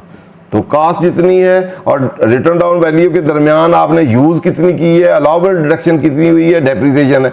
रिटर्न सपोज आपकी 100 रुपए कास्ट है तो आज आपकी रिटर्न डाउन वैल्यू 50 है, तो ड्यूरिंग 5 ईयर आपने कितने पैसे एज ए एक्सपेंस क्लेम किए हैं, 50 किए हैं ना। तो आप 50 से ज़्यादा आपका गेन नहीं हो सकता। आज अगर डिस्पोजल करते हैं तो जितने आपने अलाउ किया है तो इमूवेबल प्रॉपर्टी के लिए, बाकियों के लिए नहीं, इमूवेबल के लिए इससे ज़्यादा आपका गेन नहीं हो सकता। तो एट द जहाँ उन्होंने एक रिस्ट्रिक्शन लगाई है कि डिस्पोजल प्राइस आपकी क्या होगी, अदरवाइज तो फेयर वैल्यू होगी, लेकिन that fair value should not exceed cost of the asset. तो कास्ट ऑफ तो आपका जो गेन कैलकुलेट होगा यहां तक आ जाएगा, जितनी डेप्रिसिएशन है उतना गेन उस हद तक गेन जा सकता है। उससे ऊपर वाली आपने ज्यादा भी बेची, कास्ट 100 थी आपने 120 की भी बेची है तो ऊपर वाला 20 वाला जो गेन है 50 तो गेन वैसे आ गया ना। 50 वाली आपने 120 की बेची तो डेप्रिसिएशन कितनी हुई थी 50, तो गेन आपको कितना है 70। तो आपने gain for the purpose of taxation 50 ही होगा। वो गेन 20 ऊपर वाला ड्यू टू प्राइसिंग डिफरेंस या इन्फ्लेशन या एस्केलेशन उसकी वजह से हुआ है, वो इस बिजनेस में वो टैक्सेबल नहीं होगा। क्लियर जी, मोस्ट इंपॉर्टेंट है ये कि इमूवेबल प्रॉपर्टी में जहाँ बिल्डिंग शिल्डिंग आप बेचें तो वो बेचेंगे तो उसकी for the purpose of calculation of gain उसकी written taxing written down value और जो डिस्पोजल प्राइस है उसका डिफरेंशियल जब करेंगे गेन कैलकुलेट करेंगे तो जो डिस्पोजल प्राइस है that should not exceed the cost जो आपने ओरिजिनली रिकॉग्नाइज की है, ताकि गेन को रिस्ट्रिक्ट किया है to the extent of cost. बाकी ऊपर वाले 20 रुपए होंगे वो टैक्सेबल नहीं होंगे, वो टैक्सेबल नहीं होंगे, अदरवाइज आपको कम उसमें कैश कुछ में तो आएंगे सब कुछ। ये टैक्सेबल प्रॉफिट कैलकुलेट करने के लिए तो वो एट द मैक्स आपकी कास्ट को ही डिस्पोजल प्राइस समझा जाएगा, उससे ज्यादा होगी उसको इग्नोर किया जाएगा। ये समझ सर जो बिजनेस प्रॉपर्टीज है या बिजनेस एसेट है हम पहले पढ़ चुके हैं आपसे कि उनका गेन जो है वो टैक्सेबल होगा अदर रेवेन्यू के अंदर। मैंने कहा ना यहाँ बिजनेस में जो भी यूज होंगे, जो बिजनेस एसेट होंगे वो एक तो कैपिटल एसेट की डेफिनेशन से आउट होंगे और वो बिजनेस में आ गए। अब बिजनेस में उन पे डेप्रिसिएशन चार्ज हो रही है। बिजनेस एसेट में जो इमूवेबल एसेट्स हैं बाकी नहीं, सिर्फ इमूवेबल है, क्योंकि इमूवेबल जो होते हैं वो ट्रेडिंग एसेट नहीं होते बल्कि उनका ड्यू टू प्राइस एस्केलेशन या इन्फ्लेशन जो उसकी वजह से प्राइस बढ़ती है वो गेन टैक्सेबल नहीं होता। ठीक है ना। तो इमूवेबल प्रॉपर्टी वैसे भी लेजिस्लेटर के डोमेन में नहीं थी पहले 51 है जो एंट्री लेजिस्लेटिव लिस्ट में थी, तो इसलिए कि उसके डिस्पोजल का गेन प्रॉफिट जो है वो लेजिस्लेटर जो है फेडरल लेजिस्लेशन के स्कोप में नहीं है, अभी भी नहीं है, अभी भी वो जो है प्रोविंशियल सब्जेक्ट है। तो इसलिए उस लेजिस्लेटिव एंट्री को सामने रखते हुए उनका गेन जो जस्ट प्रॉपर्टी पे डिस्पोजल है यूज रखते हैं तो वो टैक्सेबल यहाँ नहीं है। तो उसको सामने रखते हुए उन्होंने कहा ठीक है जितना आपने एसेट यूज किया है उस एक्सटेंट तक तो आप गेन रिकॉग्नाइज करना चाहिए आपको ना, क्योंकि आपने यूज 50 रुपये का किया, 50 रुपये का आपने बेनिफिट लिया हुआ है, डिफरेंशियल जितनी डेप्रिसिएशन की है, तो उस हद तक तो गेन जो आएगा, डिस्पोजल से प्राइस बढ़ी है तो उस हद तक रखेगा और कास्ट से ऊपर नहीं आएगा। ये सिर्फ इमूवेबल एसेट के लिए, यानी कि वो जो 50 रुपीज है बेसिकली मेरी इनकम में वापस आ हाँ वो रिकवरी आपने कर ली, जो आपको अलाउ किया है टैक्स वालों ने कि आप ये क्लेम कर लें, करके अपना प्रॉफिट रिड्यूस कर लें, तो अब उस डिस्पोजल पे अगर उसमें कोई गेन आया है तो वो 50 रुपए तक वो कहते हैं गेन, जितना आपने फायदा लिया है उतना गेन दे दें, उससे अबव वाला होगा वो नहीं है, वो आपको टैक्स नहीं है, क्योंकि आपने बिजनेस में यूज किया है, वो एसेट यूज किया है 50 रुपए का, 100 का था तो 50 डेप्रिसिएशन ना, 50 आपने क्लेम किया अलाउड डिडक्शन, तो 50 रुपए से लास्ट 5 ईयर में आपने बेनिफिट लिया हुआ है और अपने प्रॉफिट को 50 से रिड्यूस किया हुआ है। अब जब डिस्पोजल होगी तो गेन इमूवेबल प्रॉपर्टी के लिए वो गेन जो है 50 रुपए तक आप रिकॉग्नाइज कर सकते हैं। अगर उसको 80 का बिकता है तो 30 रुपए, ठीक है ना, 70 का मिलता है तो 20 रुपए, अगर 100 का ही बिक जाता है जितने की कहा से तो 50 रुपए, अब 110 का बिकता है तो आप 50 करना, ऊपर वाला 10 नहीं करना, क्योंकि वो ड्यू टू यूज नहीं हुआ, वो ड्यू टू उसकी इन्फ्लेशन या अदरवाइज प्राइस इंक्रीज हुई है, जिसको हम गेन कहते हैं, वो गेन है, वो बिजनेस प्रॉफिट नहीं है। उसको हम ऐसे कहते हैं, गेन और प्रॉफिट में ये फर्क होता है। प्रॉफिट यूजुअली उन एसेट पे होता है जो ट्रेडिंग में रहते हैं, और जो गेन वाले होते हैं जो वो लॉन्ग टर्म के लिए आपने होल्ड की हैं, ड्यू टू प्राइस इन्फ्लेशन की वजह से आप प्रॉफिट कमाते हैं, तो उसको हम कहते हैं गेन है। एज ए इन्वेस्टमेंट हेल्ड करते हैं, ये as a stock in trade held करते हैं, तो इसलिए गेन यूजुअली प्रॉफिट रिलेट करता है गुड्स से, जो मूवेबल चीजें होती हैं, तो गेन रिलेट करता है इमूवेबल चीजों से, तो इसलिए गेन जो है, गेन का due to holding long term या इमूवेबल चीज़ें जो है उनकी प्राइसिंग में, इन्फ्लेशन में या अदरवाइज करेंसी में या कोई चीज़ों से जो फर्क आता है उसको हम गेन कहते हैं। तो इसलिए ये गेन वाला जो है इसकी लिमिट है कि इमूवेबल प्रॉपर्टी, क्योंकि लेजिस्लेटर का डोमेन नहीं है, प्रोविंशियल का है, तो इसलिए उनका इसमें उससे ऊपर जाता तो उसको चैलेंज हो सकता था कि ये तो इसी की आपने यूज किया, यूज के बाद इसकी जो कास्ट थी उससे भी ऊपर आपने गेन ले लिया, तो ये तो आपकी डोमेन नहीं थी। उन्होंने इसलिए कहा कि जितना फायदा दिया है इसमें यूज से, डेप्रिसिएशन से, उतना गेन रिकॉग्नाइज कर लें, तो अकॉर्डिंग उतना उसके लिए जी। सर एक्सेस वाले को एग्जेम्प्ट गेन कहेंगे या अदर रिसीट कहेंगे, मतलब रिकंसिलिएशन में हो जाएगा या वो एग्जेम्प्ट गेन कहलाएगा कि प्रॉफिट टोटल लिख के बाकी एग्जेम्प्ट है ना? ये डिपेंड करता है, बिजनेस में है तो बिजनेस में है, ये बिजनेस में ही है ना, एक तो वो कैश में आ जाएगा या बैंक में आ जाएगा, रसीद तो टोटल ही आएगी ना। टैक्स जब कैलकुलेट करेंगे तो जितना गेन है, जैसे अकाउंटिंग गेन है, अकाउंटिंग में 5 लाख भी हो सकता है, वहां तो आप पूरा रिकॉग्नाइज करेंगे। यहाँ टैक्सिंग में जब आप करेंगे रिकॉन्सिलेशन आइटम में, एडलेस में, तो उतना गेन करेंगे जितना करना है, समझ लगे। जैसे अकाउंटिंग वाला रिवर्स करते हैं, अकाउंटिंग वाला सारा जैसे डेप्रिसिएशन रिवर्स की है, सारा गेन रिवर्स, अब आपने टैक्सिंग करनी है, तो टैक्सिंग में कितना करना है, 50 रुपए ऐड करके टैक्स कैलकुलेट कर। इसमें आपने अकाउंटिंग बदलनी नहीं है, ये रिकॉन्सिलेशन आइटम है, जहां डिविजिबल और इनडिविजिबल वाला कॉलम नहीं है, जहां अकाउंटिंग डेप्रिसिएशन आपने रिवर्स की है तो वहां अकाउंटिंग गेन भी रिवर्स कर देंगे। तो डेप्रिसिएशन आपने टैक्सिंग डेप्रिसिएशन अलाउ करने के लिए लिखी है, तो वहां गेन की ये अमाउंट लिख देंगे। इसमें ये नहीं कि आप बैलेंस शीट ही सारी बदल देंगे, ये टैक्सिंग ट्रीटमेंट है। तो टैक्सिंग ट्रीटमेंट जो है वो आपकी रिकॉन्सिलेशन आइटम है। रूल इसके लिए 34 है कि टैक्सेबल प्रॉफिट जो आपका अकाउंटिंग प्रॉफिट को टैक्सेबल प्रॉफिट से कैसे रिकंसाइल करना है, वो थ्रू रिकंसिलेशन आइटम है। वो सारे एड लेस, डिविजिबल, इनडिविजिबल सारे एड लेस करते जाएंगे, एंड पे आप टैक्सेबल इनकम पे आ जाएंगे। और रिटर्न में भी वो गिवन है कि ऊपर आप जितने 21 वाले एडलेस करते हैं, नीचे वो आ जाता है डिविजिबल और इनडिविजिबल, दोनों इनकम के लिए भी, एक्सपेंस के लिए भी।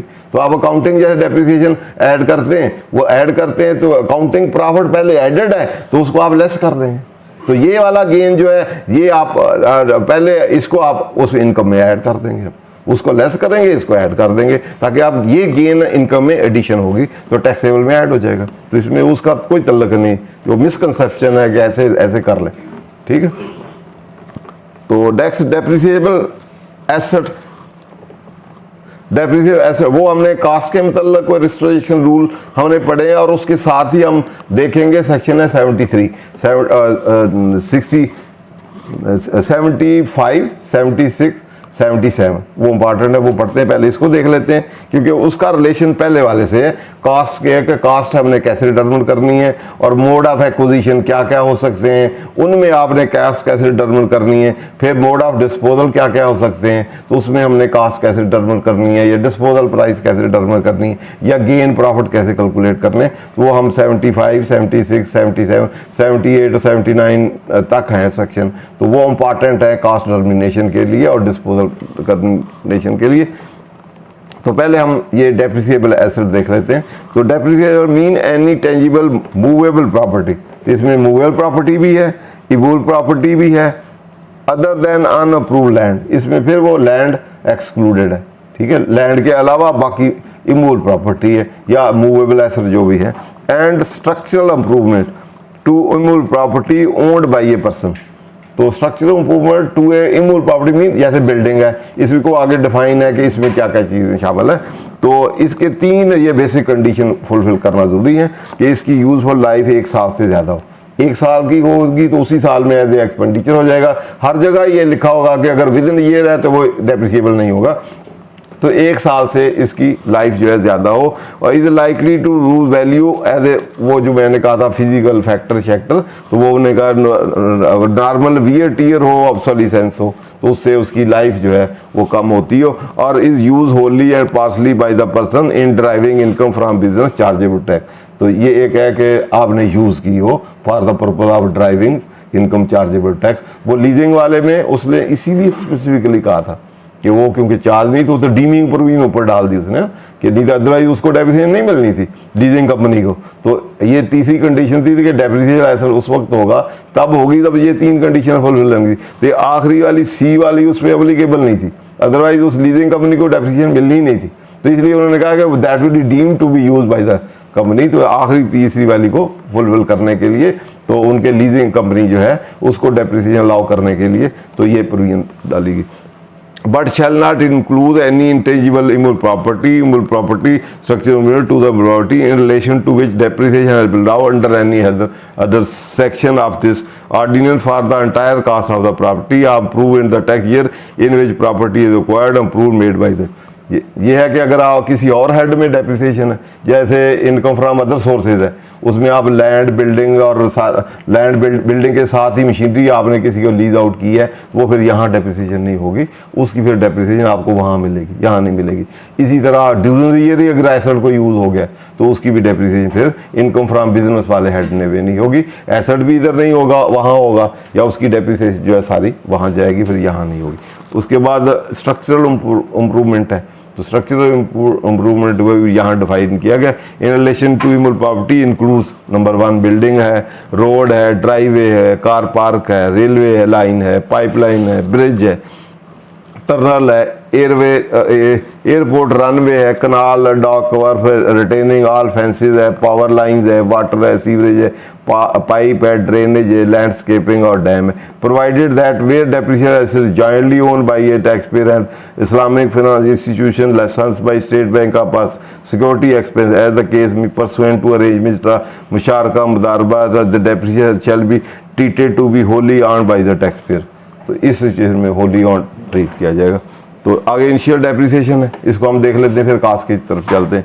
बल्कि शुरू में आ जाए हम जो बेसिक जहां है कि डेप्रिसिएशन के प्रोसीजर क्या होगा।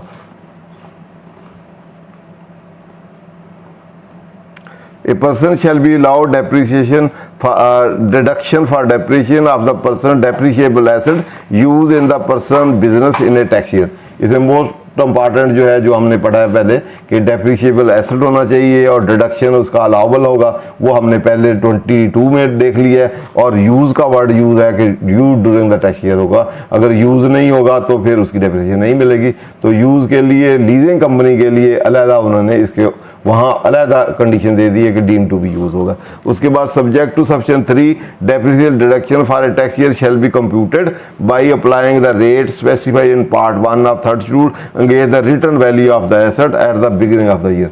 कि रिटर्न डाउन वैल्यू जो है at the beginning of the year है उस पे रेट लगेंगे, और रेट कौन से हैं, वो वाले रेट उधर हैं। लेकिन अकाउंटिंग में क्योंकि डिफरेंट रेट है, स्ट्रेट लाइन पे अपना है और रेजिडुअल वैल्यू भी लेस करनी है, यहाँ वो कंसेप्ट नहीं है। वहाँ भी रिटर्न डाउन वैल्यू मेथड है, वो भी इसमें और उसमें फ़र्क होगा, क्योंकि वहाँ रेजिडुअल वैल्यू लेस करके फिर रिटर्न डाउन वैल्यू होगी, यहाँ स्ट्रेट वे कास्ट पे होगी। वहाँ प्रोडक्शन मेथड भी है, सम ऑफ डिजिट मेथड भी, और भी हज़ारों है, लेकिन यहाँ सिर्फ वही रेट रिटर्न डाउन वैल्यू पे लगाएंगे तो कैलकुलेट। यही मेथडोलॉजी टैक्स में चलेगी, जो कि वहाँ अकाउंटिंग की मेथडोलॉजी कोई भी हो सकती है, लेकिन उसको हम फिर अकाउंटिंग रस करके इस मेथडोलॉजी के मुताबिक डेप्रिसिएशन होगी, तो वो कैलकुलेट होगी, तो वो अलाउबल डिडक्शन होगी। वो काउंटिंग वाली या वो दूसरी, वो जो भी वहाँ करते रहे वो उसके मुताबिक नहीं होगी। Provided that where depreciation is used in the person business for the first time in a tax year commencing on first day of July 2020, the depreciation shall be reduced by 50%। तो ये इस दो अब है, पहले तो ये अकाउंटिंग में भी रूल ये था कि जिस साल में एसेट एक्वायर करेंगे उस साल में फुल होगी, जिस साल में डिस्पोज ऑफ करेंगे उसमें कोई नहीं होगी। तो अब यहाँ टैक्सिंग में भी यही था कि जिस साल आप यूज़ करेंगे, क्योंकि यहाँ एक्सटेंट ऑफ यूज़ भी है, तो जितना आपने यूज़ किया उसके मुताबिक था। लेकिन अब उन्होंने कहा कि जिस साल में आपने लिया उस साल में 50%, तो जिस साल में डिस्पोजल किया उस साल में भी 50% वो आगे होगा। तो पहले साल में अगर जब आप उसको इस्तेमाल में लाते हैं, यूज़ करते हैं, तो उसमें एक्सटेंट अपनी जगह पे, लेकिन पहला साल जो है उसमें 50% आपका जो भी क्लेम बनता है उसका आप 50% क्लेम करेंगे। लेकिन ओवरऑल कोई फ़र्क नहीं पड़ता, उतनी रिटर्न डाउन वैल्यू ज़्यादा हो जाएगी आपकी, उस पर अगले साल में ज़्यादा डेप्रिसिएशन होगी। तो ओवरऑल जो है टाइमिंग डिफरेंस है, तो ज़्यादा डेप्रिसिएशन भी हो जाए तो कोई फ़र्क नहीं पड़ता। अगर 50% पहले साल भी ला जाए, बाकी रिटर्न वैल्यू कास्ट 50 हो जाए, अगले सालों में कम होगी। वो पैटर्न ऑफ यूज़ है, अगला टोटल अल्टीमेटली कास्ट तक ही जाना है, उससे नहीं बढ़ना। टाइमिंग डिफरेंस हो सकती है कि पहले साल ज़्यादा है, दूसरे साल कम है, इस तरह ऑनवर्ड, और अल्टीमेटली टोटल कास्ट से हम ऊपर ही जा सकते हैं। उसके बाद 3 है इंपॉर्टेंट है, where depreciation is use in a tax year partly in driving income from business chargeable tax and partly for another use. Deduction allowed under this section for that year shall be restricted to the fair proportional part of the amount that would be allowed if asset was wholly use to drive income from the business chargeable tax. तो जितना proportionate आपने use किया है, जितना extent use है, आपको उतनी ही allow होगी, लेकिन लेस उसमें से टोटल होगी। जब आप कैलकुलेट करेंगे गेन शेन, तो जो आपकी अदरवाइज हुई है वो उसमें उसकी रिटर्न डाउन वैल्यू में ऐड करके गेन उतना कम कर लिया जाएगा। नेक्स्ट, ये आगे फिर रिटर्न डाउन वैल्यू है क्या चीज़, ये इसमें जो अकाउंटिंग मेथडोलॉजी में तो अपनी है कि उसमें रेजिडुअल वैल्यू बाकी करके और ऑनवर्ड एडिशन डिलीशन, तो इसमें भी जैसे रिटर्न डाउन वैल्यू है उसमें एडिशन होगी, अगर डिलीशन है तो डिलीट हो जाएगी और बाकी होगी। डेप्रिसिएशन ओपनिंग होगी, फॉर द ईयर होगी, फॉर द ईयर के बाद उसकी क्लोजिंग होगी। कोई आपने डिस्पोजल की है तो वो उसकी जितनी भी पड़ी वो निकल जाएगी, तो अल्टीमेटली रिटर्न डाउन वैल्यू होगी जो इस साल की क्लोजिंग होगी, अगले साल की ओपनिंग होगी और ऑनवर्ड उस तरह चलती रहेगी। तो यहाँ return down value of a depreciation of a person at the beginning of a tax year shall be the asset was acquired in the tax year, the cost of asset to the person as reduced by any initial allowances in respect of asset under section 23। तो return down value जो होगी, पहले जो initial depreciation है वो less करेंगे, तो उसके बाद जो जिन पे वो अवेलेबल है वो हम सेक्शन 23 पे करेंगे, तो पहले उसको लेस करना है तो वो होगी। तो दूसरा आइटम है इन एनी अदर केस, अगर इनिशियल है तो वो लेस करके, और दूसरी सिचुएशन में cost of asset to the person as reduce by the total depreciation deduction including initial and ना allowed to the person in respect in the previous tax year. तो पहले साल के लिए पहला रूल कि उसमें से इनिशियल लेस करके तो वो डेप्रिसिएशन होगी। दूसरे सालों के लिए जो पीछे से चला आ रहा है, तो पिछली जितनी भी डेप्रिसिएशन चार्ज की है, इनिशियल भी दूसरी भी, सारों का टोटल करेंगे टिल डेट तक, उसमें से कास्ट में लेस करेंगे तो वो रिटर्न डाउन वैल्यू होगी। आगे further removal of doubt, it is clarified there where any building plant machinery is used for the purpose of business during tax year for which income from business is exempt, depreciation divisible under substance shall be treated to have been allowed in respect of said asset, and after expiration of exemption period return down value of such asset shall be determined after reducing total depreciation deduction including initial under in accordance with clause A B subsection 1। तो जहाँ आपका कोई exempt period है, tax holiday है, तो पहले लोग ये करते थे कि उसमें डेप्रिसिएशन क्लेम ही नहीं करते थे, तो जब पहला साल टैक्सेबल स्टार्ट होता था तो वहाँ से डेप्रिसिएशन इनिशियली या दूसरी शुरू करते थे, तो ऑनवर्ड फिर उन सालों में ज़्यादा डेप्रिसिएशन थी। तो उसके लिए काफ़ी सारे केस सलाह चलते रहे, तो अल्टीमेटली उन्होंने फिर लेजिस्लेशन ने लॉ में चेंज कर दी कि अब वो जो आपकी डेप्रिसिएशन नॉर्मल या इनिशियल है वो उसी तरह ही चार्ज हो जाएगी एग्जम्प्ट पीरियड में भी। एग्जैम्प्ट पीरियड जब एंड होगा तो जो उसकी रिटर्न डाउन वैल्यू निकलेगी, कैलकुलेट निकलेगी, उसके बाद जो फर्स्ट ईयर आपका टैक्स चार्जेबल होगा वहाँ से वो ऑनवर्ड चलेगी। डेप्रिसिएशन ये समझी जाएगी इन सालों में भी आपने क्लेम की। अदरवाइज ये हम क्वेश्चन आगे रूल 12 में देखेंगे कि क्लेम ना भी करें अगर आप डेप्रिसिएशन, तो ये स्टैच्यूटरी अलाउंस है, लेजिस्लेटर का और एग्जीक्यूटिव की ड्यूटी है कि आपको डेप्रिसिएशन दे। अब तो वो रिटर्न में खुद ही कैलकुलेट कर लेता है अगर फिक्रे आप डालें, तो अदरवाइज ना भी क्लेम करें तो ये स्टैच्यूटरी अलाउंसेज हैं। तो ये आपकी राइट है और इंसेंटिव स्टैच्यूट ने दिया हुआ है और वो है, लेकिन एग्जम्प्ट पीरियड है, पहले उसका ट्रीटमेंट में जो है डाउटफुल था, SRO सर्कुलर आते रहे, लेकिन अब लेजिस्लेटर ने इसमें डाल दिया कि उसमें जो भी इनिशियल नॉर्मल बनती है, नॉर्मल इनिशियल बनती है वो ऐसी समझी जाएगी वो क्लेम की और अलाउ की। जब भी टैक्स पीरियड जो एग्जम्प्ट पीरियड वो ख़त्म होगा तो उसके बाद ऑनवर्ड वो चल पड़ेगा। अब इसमें सिर्फ एग्जम्पशन की बात है, टैक्स क्रेडिट की बात नहीं है कि 100C वाले जो हैं उनके लिए भी ये रूल लगेगा कि नहीं लगेगा, तो इसमें वो पुराने वाला ही फिर वो चल सकता है, अभी डाउटफुल है। ठीक है, इसमें अगर साथ वो टैक्स क्रेडिट वाला भी लिख देते हैं एग्जाम्प्ट के साथ, क्योंकि अभी सुप्रीम कोर्ट के एक में जजमेंट आई, उसने कहा जी टैक्स क्रेडिट और चीज़ है, एग्जाम्पशन कुछ और चीज़ है, तो इसलिए वहाँ अनलेस एंटल इसको आगे वो फिर हो सकता है इसको भी चेंज कर लें कि जहाँ 100% टैक्स क्रेडिट है तो वहाँ भी डेप्रिसिएशन ये इसी तरह ही ट्रीट होगी। तो उसमें तो वैसे ही कैलकुलेट करते हैं, करके बाद टैक्सेबल इनकम कैलकुलेट करने थे वहाँ, तो उसके बाद तो वैसे ही कैलकुलेशन करेंगे और एंड पे आपको जितना टैक्स आएगी लाइबिलिटी उसको 100% क्रेडिट देंगे, इसलिए उन्होंने इसमें शामिल नहीं किया। नेक्स्ट जी बेटा, deduction allowed to person during the tax period ownership of depreciation section shall not be exceed the cost of that।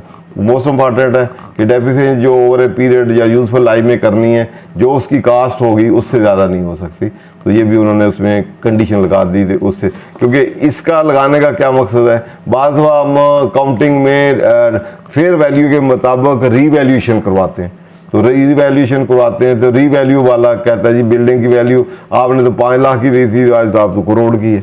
अब रीवैल्यूएशन करते हैं तो रीवैल्यूड अमाउंट में भी डेप्रिसिएशन अकाउंटिंग में होती है, ठीक है, यहाँ नहीं होती। तो यहाँ उसने कहा वो जो कास्ट हिस्टोरिकल कास्ट कंसेप्ट है वो अप्लीकेबल है, तो कास्ट जो है उसी की डेप्रिसिएशन और रिटर्न ऑन वैल्यू और जो प्रेस्क्राइब रेट है उसके मुताबिक होगी। वो जो रीवैल्यूड अमाउंट होती है, रीवैल्यूएशन होती है, फेयर वैल्यू होती है, रीवैल्यूएशन सरप्लस जो रिकॉग्नाइज होता है उसकी वजह से अमाउंट बढ़ती है, तो वो डेप्रिशिएबल अमाउंट में नहीं आती, उस पर नहीं होगी, कास्ट की ही डेप्रिसिएशन। क्लियर।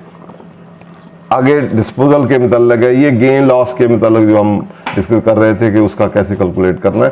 तो in a tax year a person disposes of a depreciable no depreciation deduction shall be allow under this section for that year, कि जिस साल में आप डिस्पोज करेंगे उस साल में आपको उसकी कोई डेप्रिसिएशन नहीं होगी, लेकिन आगे प्रोविजन दिया होगा कि 50% होगी, क्योंकि 2020 के फर्स्ट डे अब 2021 से ऑनवर्ड 50% होगी।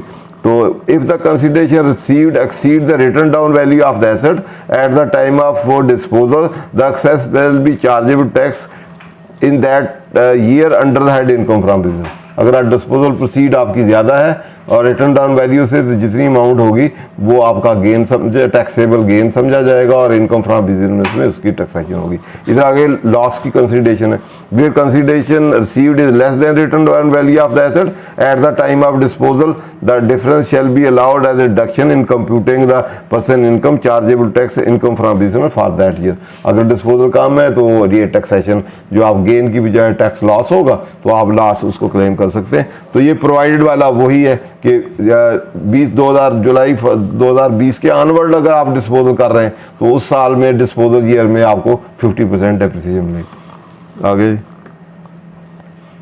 where subsection apply written down value of the asset for the purpose of section 8 shall be increased by the amount that is not allowed as reduction as a result of application of section 3। Section 3 ये था कि partly आपने उधर use किया, partly उधर use किया, तो उस वक्त टोटल की टोटली डेप्रिसिएशन, वैसे क्लेम आप आधी कर रहे थे लेकिन सारी डिडक्ट हो रही थी। यहाँ आपकी जो नहीं आपने के लिए क्लेम की आपकी रिटर्न डाउन वैल्यू तो सारे से कम हो रही थी ना, वो आपकी कम वैल्यू है, तो आप जो आपने नहीं क्लेम की हुई वो ऐड हो जाएगी ताकि आपका गेन कम हो जाए। तो यहाँ इसके तहत वो आपका जितनी डेप्रिसिएशन आपकी due to non use in the business वो अदरवाइज उसने रिड्यूस की थी योर रिटर्न डाउन वैल्यू, तो उसमें ऐड करके वो ज़्यादा कर दी जाएगी और आपकी प्रोसीड से लेस करके गेन उतना ही रिकग्नाइज होगा। अदरवाइज तो जो आपने नहीं क्लेम की तो वो भी गेन में आ जाएगी, इसलिए उसको मैच करने के लिए तो उसकी जो अनक्लेम डेप्रिसिएशन है that will be added in the return down value और फिर डिस्पोजल प्रोसीड में लेस किया जाएगा और गेन या लॉस कैलकुलेट किया।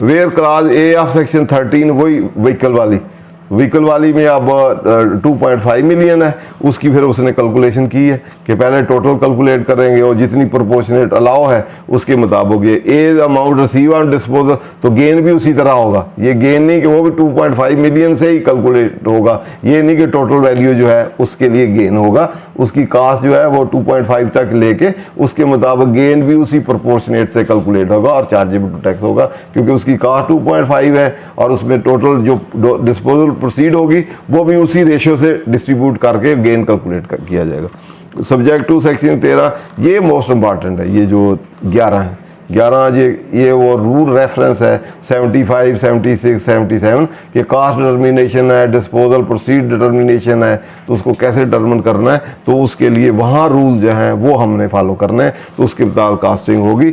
तो उसके बाद depreciation deduction allowed to a leasing company और इन्वेस्टमेंट कंपनी मुदारबा finance company institution owned by leasing company और इन्वेस्टमेंट मुदारबा company development and lease person shall be deductive only against lease rental drive from the company. अब जो leasing company है वो जो lease rental ले रही है लेसी से उसके अगेंस्ट वो उसको एडजस्ट कर सकती है, तो लीज जितना उसने लीज पे एसेट दिया है उससे वो लीजिंग इनकम जो आ रही है तो उसके अंगेंस्ट कर सकती है, दूसरी इनकम के अंगेंस्ट जो है उसकी या इंटरेस्ट इनकम है या और इनकम्स हैं उसकी, तो उस इनकम के अंगेंस्ट जो है ये लीज एसेट की डेप्रिसिएशन है वो लीजिंग कंपनी क्लेम नहीं कर सकती, उस पर भी ये पाबंदी लगेगी।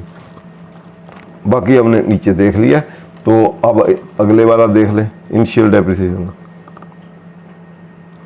A person places N eligible asset, यहाँ वहाँ डेप्रिशिएबल एसेट था तो यहाँ एलिजिबल डेप्रिशिएबल एसेट है, तो एलिजिबल डेप्रिसिएशन मीन्स पहले वो डेप्रिसिएशन एसेट होना जरूरी बात है और फिर इनिशियल के लिए वो एलिजिबल होना है, तो एलिजिबल यहाँ डिफाइंड है।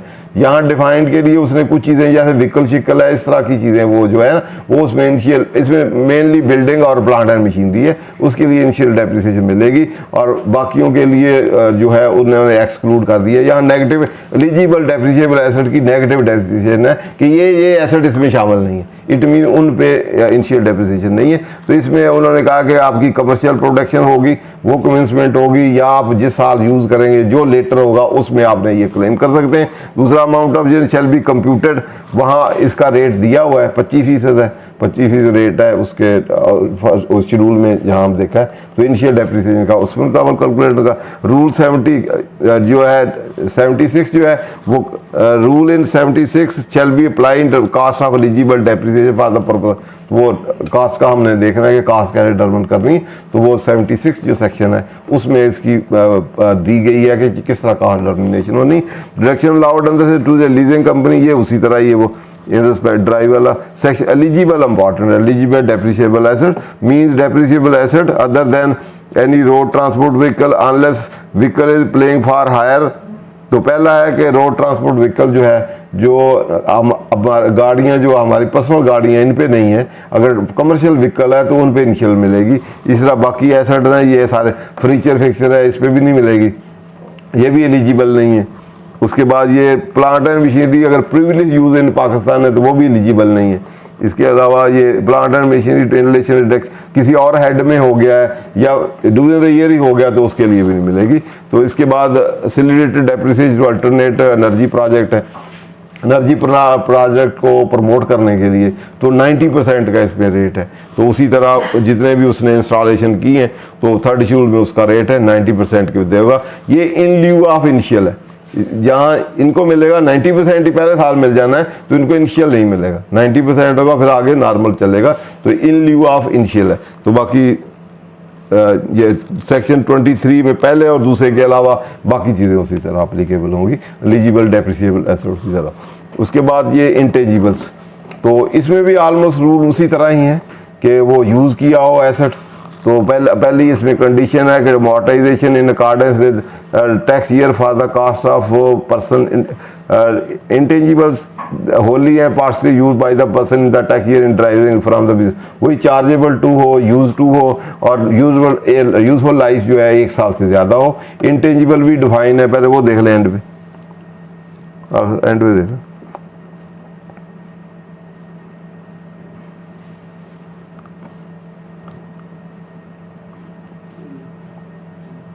ये पहले कास्ट है, in relation to intangible means any expenditure incurred in acquiring, creating intangible, including expenditure in improving ruin the intangible assets। and intangible assets mean patent है, invention है, design है, model है, secret formula है, process है, copy है, trademark है, scientific technical knowledge है, computer software है, notion picture films है, export quota है, franchise है, license है, intellectual property है, like property of right है, contractual right है, मोस्ट इंपॉर्टेंट आखिरी है, and any expenditure that provide advantage और benefit for a period more than 1 year other than expenditure incurred in acquiring depreciable asset on approved land but shall not include self generated goodwill or any adjustment arising on account of accounting treated in the manner as may be prescribed। तो इसमें goodwill should उसने exclude किया हुआ है, या इसमें जो depreciable assets हैं जब वो एक्सक्लूड किए हैं, बाकी ये और कोई भी एक्सपेंडिचर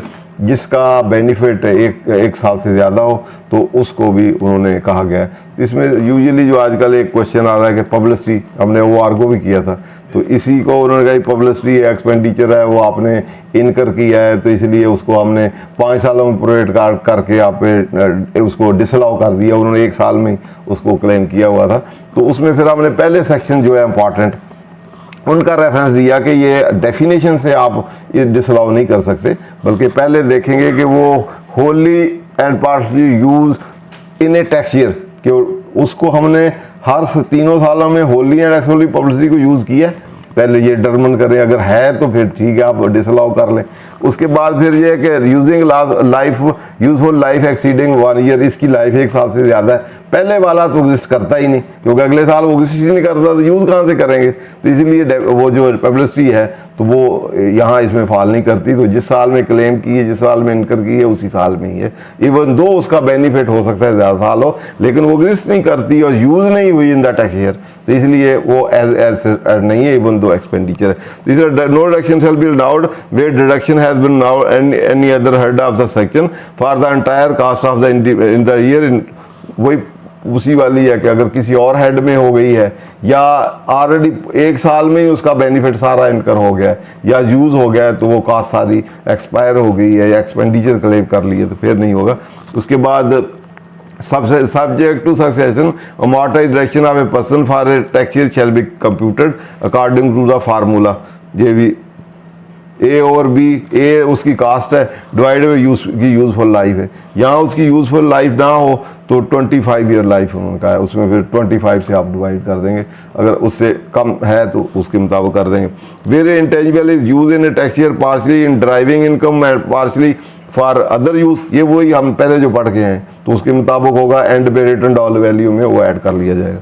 और उसके बाद फिर उसी तरह डिस्पोजल का गेन चेन है, उसी तरह वो कैलकुलेशन है। Total depreciation allowed person under this and all previous years in the shell not exceed, वो भी कास्ट से ज़्यादा नहीं बढ़नी चाहिए जो एलोकेशन है आपकी।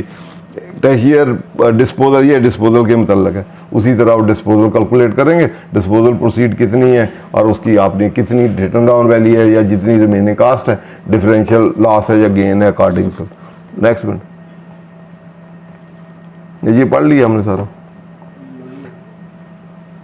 ये डिस्पोजल प्रोसीड के लिए सेक्शन 77 है और कास्ट के लिए 76 है, वो हम इसके बाद देखते हैं। अगला बेटा, इससे अगला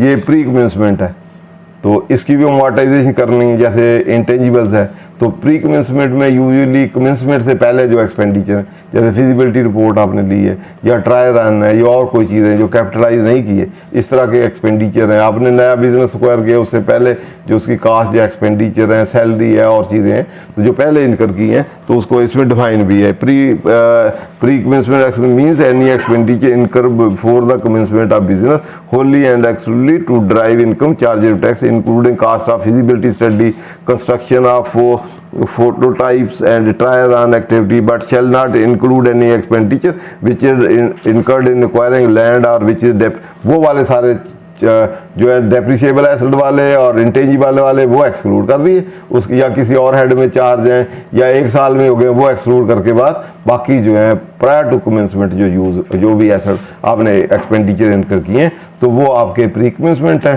तो उसकी भी उसी तरह जैसे इंटेंजिबल की है तो इसकी भी 5 सालों में 25% उधर रेट दिया हुआ है। तो ऊपर बेटा shall be allowed deduction for pre-commencement in accordance with this section. Pre-commencement expenditure shall be amortized on a straight line basis at the rate specified. उधर मेरा 25% है, 25% में या 20% है या 25 है तो 4 सालों में, अगर 20 है तो 5 सालों में स्ट्रेट वे उसको कर दे। नीचे है, नीचे ये यहाँ होगा, ये प्री कमेंसमेंट है, ये 20% है ना। The amortization of pre-commencement expenditure under this section shall be at the rate of 20%. तो 20 मिनट आपने 5-20 100 हर साल कास्ट का 20-20 तो 5 सालों में एलोकेट करके आपने amortize करेंगे। वापस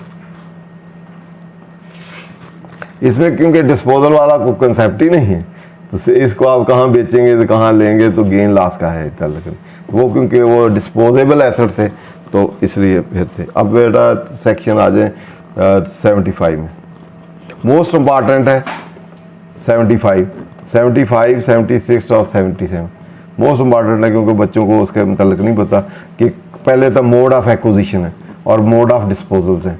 तो मोड ऑफ डिस्पोजल में जनरली हम देखें तो कोई एसेट हम कैसे एक्वायर्ड कर सकते हैं, एक तो यह कि हम कैश पे ले लें, एक हम उधार पे ले लें या एक्सचेंज में ले लें, इनहेरिटेंस में आ जाएं, गिफ्ट में आ जाएं या शेयर इशू करके उसके एंगेस्ट आ जाएं या कोई और पार्शली काइंड में हो और पार्शली कैश में हो, पार्शली शेयर में हो और उसमें हो, तो उन सिचुएशन में वो डिफरेंट मोड, इसी तरह डिस्पोजल ट्रांसमिशन जैसे कहते हैं इनहेरिटेंस में आ जाए तो उनकी कास्ट कैसे डिटरमिन करनी। पहले मोड क्या है, ये 70 जैसे पहले मैंने एक्सप्लेन किया था कि मेरा पर्सनल एसेट मैं बिजनेस में ट्रांसफर कर दूं, घर से उठा के ले आऊं कुर्सियां तो ऑफिस में ले आऊं, तो फिर कैसे उसकी एप्लीकेशन बिजनेस से कब से होगी और कास्ट कैसे होगी, यहाँ से उठा के मैं घर ले जाऊँ, बिजनेस एसेट से निकाल के ले जाऊँ तो फिर इसकी कास्ट क्या होगी, घर के लिए यहाँ जाने के लिए क्या होगी, कैसे होगी।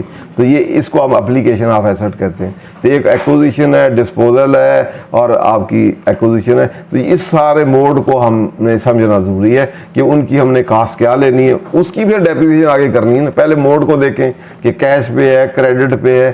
तो एक 75 एक नया सेक्शन आया जिसमें क्रॉस चेक की कंडीशन भी है कि 5 मिलियन से ऊपर होगी इमूल प्रॉपर्टी तो क्रॉस चेक लेनी है, अगर और 1 मिलियन से ऊपर 5 मिलियन से होगी तो वो 1 मिलियन से होगी इमूल प्रॉपर्टी तो क्रॉस चेक नहीं लेंगे तो क्या होगा, एक डेप्रिसिएशन नहीं मिलेगी, एक उसकी कास्ट ही 0 होगी, सारा का सारा जितने भी बेचेंगे सारा गेन होगा।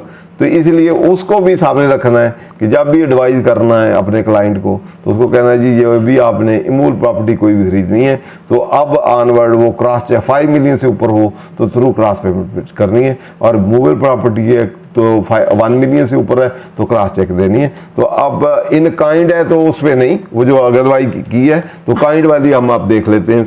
सबसे पहले यहाँ ये इम्पॉर्टेंट है, अदरवाइज हमने कभी देखे नहीं है, देखते नहीं है सेक्शन को।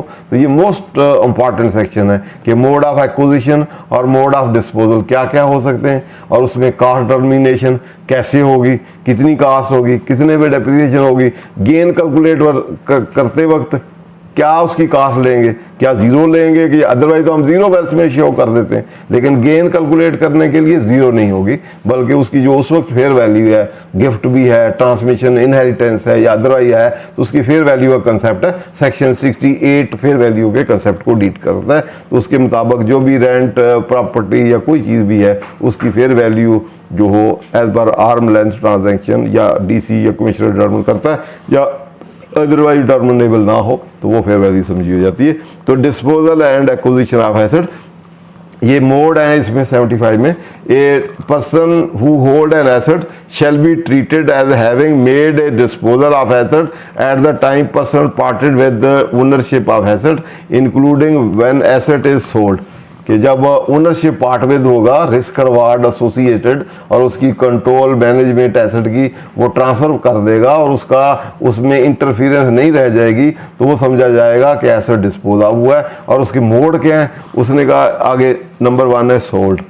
सोल्ड मीन आपने एसेट किसी को बेच दिया है कैश में या क्रेडिट में। दूसरा एक्सचेंज, एक एसेट दिया है, दूसरा एसेट लिया है, या गुड्स लिए हैं या कोई चीज़ ली है अदर देन कैश ट्रांजैक्शन है, तो आपने एक्सचेंज में किया है, उसमें आप ट्रांसफ़र किया और डिस्ट्रीब्यूट किया। जैसे पार्टनरशिप है तो एसेट डिस्ट्रीब्यूट कर देते हैं, पहले उनके शेयर होते हैं उसके अगेंस्ट कर देते हैं। ट्रांसफ़र जो है, ट्रांसफ़र यूजुअली सेल को ही समझते हैं, लेकिन ट्रांसफ़र के डिफरेंट, ये सारे सबको ही ट्रांसफ़र कहते हैं। सेल को भी ट्रांसफ़र है, एक्सचेंज को भी ट्रांसफ़र हम कहते हैं। तो रजिस्ट्रेशन जो है, ओनरशिप की, टाइटल की शिफ्टिंग जो है एक पर्सन से दूसरे पर्सन अगेंस्ट कंसीडरेशन, उसको हम ट्रांसफर कहते हैं। तो कैंसल्ड कोई रिडीम्ड है, जैसे अलॉटमेंट लेटर शेट होते हैं, रिडीम्ड है, तो इस सिचुएशन में डिस्ट्रॉयड है, लॉस्ट है, एक्सपायर्ड है, सरेंडर है। तो इस तरह की ये सारी टर्मिनोलॉजी जो है, ये डिफरेंट कैटेगरी जो है ये डिस्पोजल में आती हैं। आपके पास एसेट है, जैसे इंश्योरेंस है या दूसरी चीज़ें, कोई सरेंडर करते हैं, कोई लॉस्ट हो जाती हैं, कोई स्क्रैप बन जाती हैं, कोई चीज़ें, तो वो सारी डिस्पोजल कैटेगरी में ही आएंगी। उसके बाद ट्रांसमिशन यूजुअली इनहेरिटेंस को कहते हैं, कि जब वो कोई डेथ हो जाए, डिसीज़ हो जाए, उसकी प्रॉपर्टी जब किसी, जैसे शेयर है, डिसीज़ है, फौत हो गया, अब उसके शेयर ट्रांसफ़र होने हैं, तो वो उसको ट्रांसमिशन कहते हैं। इस तरह प्रॉपर्टी है, इनहेरिटेंस में आती है। तो वो transmission of asset by succession में अंडर विल अगर किसी ने वसीयत की उसमें हो, तो shall be treated as disposal of asset by the deceased at the time asset is transmitted. जब उसको ट्रांसफर हो जाएगा तो that will be treated as transmission. ये इंपॉर्टेंट अगला है, ये हमारा बिजनेस एसेट और पर्सनल एसेट का एप्लीकेशन ऑफ एसेट। जैसे हम, मैंने कहा घर से कुर्सियाँ आप बिजनेस में लाएं, ये यहाँ से वहाँ ले जाएं, तो उसको कहते हैं एप्लीकेशन ऑफ एसेट। मेरा ही एसेट है, मैं पर्सनल एसेट से अप्लाई कर दिया बिजनेस को, बिजनेस वाला एसेट है, मैं अप्लाई कर दिया घर में। तो ये ऐसे सिर्फ फर्नीचर फिक्चर एसेट भी हो सकते हैं, गुड्स भी हो सकते हैं, कैश भी हो सकता है। कैश में बिजनेस में बैंक अकाउंट में जमा करा दूँ, पर्सनल से निकल गया इधर आ गया, इधर से उधर ले जाऊँ तो यहाँ से निकल के ड्राइंग होगी। इस तरह मैं थर्ड पार्टी से पैसे लेने हैं, वो डायरेक्ट इधर बिजनेस अकाउंट में जमा करा दूं, वहाँ मेरे रिसीवेबल थे, अब रिसीवेबल मेरे पर्सनल खत्म हो गए और रिसीवेबल खत्म हो गए यहाँ कैपिटल में आ गए, तो कैश आ गया बैंक में और कैपिटल में आ गया। इस तरह मैंने किसी के पैसे देने थे, मैंने यहाँ बिजनेस अकाउंट से दे दिए, पर्सनल मेरी लाइबिलिटी थी, तो यहाँ से मेरी उतनी ड्राइंग होगी, निकल गई और लाइबिलिटी खत्म होगी। तो इसी तरह एसेट भी, गुड्स भी, लाइबिलिटी भी, एसेट भी, रिसीवेबल भी, ये पर्सनल एप्लीकेशन बिजनेस से पर्सनल में हो सकती हैं और पर्सनल से बिजनेस में हो सकती हैं। तो इसके लिए स्पेसिफिकली ये वाला एप्लीकेशन ऑफ एसेट है, तो अप्लाई आपने कैसे करना है और कैसे कास्ट उसकी डिटरमाइन करनी है। Application of business asset to personal use shall be treated as a dispose of asset by the owner of asset at the time asset is so applied. अब बिजनेस से आप पर्सनल में जाएंगे, जो ही वो उधर ट्रांसफर करेंगे या देंगे तो वो उस डिस्पोजल ट्रीट हो जाएगी। पर्सनल बिजनेस एसेट जब करेंगे, अप्लाई करेंगे, पर्सनल में अप्लाई करेंगे या पर्सनल में दे देंगे तो वो as a disposal business asset dispose समझा जाएगा और पर्सनल एसेट की एक्विजिशन समझी जाएगी। ठीक है, इसी तरह वाइस वर्सा है, पर्सनल से हम बिजनेस में लाएंगे तो वहाँ से यहाँ एक्विजिशन हो जाएगी, वहाँ डिस्पोजल हो जाएगी। तो application of business to the personal use treated as a disposal asset by the owner of asset at the time asset is so apply where business asset is discarded cease to be used in business it shall be treated to have been disposal। Discarded हो तो वो हो तो उस situation में वो भी dispose of होगा। Disposal shall include disposal of part of the asset, अगर पार्शली भी अगर करते हैं तो वो भी डिस्पोजल ट्रीट होगी। उसके बाद person shall be treated has acquired asset, ये एक्विजिशन के पता लगा। At the time person began to own the asset, जब ओनरशिप उसके नाम आ जाएगी तो उसको दैट विल बी ट्रीटेड कि उसने एसेट एक्वायर्ड किया है। इधर गया including time the person is granted any right, और साथ ओनरशिप के या टाइटल के राइट उसको मिलते हैं तो वो भी इसमें शामिल होंगी। The application of personal asset to business use shall be treated as a acquisition asset by the owner at the time asset is so applied। वो पहले वाला बिजनेस एसेट से था, ये पर्सनल एसेट से एप्लीकेशन है टू द बिजनेस एसेट। तो आगे डिफाइन है ये बिजनेस एसेट क्या है और पर्सनल एसेट क्या है। तो पर्सनल एसेट और बिजनेस को जो हमने वेल्थ में शो करना है या बैलेंस शीट में शो करना है, तो यहाँ बिजनेस एसेट जो है, business mean asset held wholly या partly for use in a business including stock and trade and depreciable asset. तो यहाँ पार्शियली या होली, बिजनेस में आप एक ही एसेट है, कंप्यूटर है, आप पार्शियली बिजनेस में कर सकते हैं और पार्शियली उधर कर सकते हैं, लेकिन पर्सनल में नहीं। पर्सनल जो है वो होली होना चाहिए। तो यहाँ बिजनेस में आप अप्लाई कर सकते हैं, तो पार्शियली भी एसेट हो सकता है कि एक ही बिल्डिंग है, आपका ऑफिस है, आपने बिजनेस वादा दिया आधा अपने इस्तेमाल में, तो प्रोपोर्शनेटली आपका हो जाएगा। इस तरह कंप्यूटर है, आप इस्तेमाल पर्सनल भी, गाड़ी है पर्सनल भी इस्तेमाल करते हैं, उधर भी करते हैं, तो पार्शियली इधर हो जाएगा, पार्शियली उधर हो जाएगा। लेकिन पर्सनल एसेट जो है वो उसमें होली पर्सनली ओन करना चाहिए। जैसे बैंक अकाउंट है, आप पर्सनली भी यूज कर, बिजनेस में है तो पर्सनली भी यूज कर सकते हैं और उसमें ही कर सकते हैं, आप बिजनेस में उसको शो कर सकते हैं। लेकिन जो पर्सनल वेल्थ में शो करना है वो होली आपने पर्सनल में यूज किया। Purchase of asset through banking, ये मैंने अभी जो बात की थी कि ऑनवर्ड ये जब से ये सर्टिशन हुई है, तो अब इमूवेबल प्रॉपर्टी 5 मिलियन से जिसकी फेयर वैल्यू ज़्यादा है वो दैट शुड भी क्रॉस चेक, और मूवेबल जो है 1 मिलियन से ओवर है तो उसकी क्रॉस चेक होनी चाहिए। For the position immovable property fair value means board ने जो नोटिफाई की हूँ या डीसी ने जो रेट की हूँ उसके मुताबिक उसको फेयर वैल्यू कंसीडर होगी। In case of a transaction not under specified, तो उनके कॉन्सिक्वेंस क्या होंगे। Such asset shall not be eligible for allowances for depreciation 22, 23, 24, 25 जो अभी हमने डेप्रिसिएशन डिस्कस की हैं, उनको फिर कोई अगर आपने थ्रू क्रॉस चेक नहीं लिया ये अमाउंट, तो फिर आपको डेप्रिसिएशन नहीं मिलेगी, ना इनिशियल, ना नॉर्मल, ना एक्सेलरेटर, ना वो दूसरे जो आपके अमॉर्टाइजेशन वाले हैं वो आपको मिलेंगे। Clear. Amount shall not be treated as a cost in term of section 73 of this ordinance for the computation of any gain on sale of asset, और वो कास्ट भी नहीं ट्रीट होगी। जितनी आपने अमाउंट दी होगी इट मीन उसकी zero cast होगी, फिर वो सारे की सारी डिस्पोजल प्राइस जो है वो आपका सारा का सारा गेन ही समझा जाएगा और अकॉर्डिंगली आपकी टैक्सेशन हो जाएगी। क्लियर। ये तो उसके बाद ये कास्ट है, कास्ट के रूल है।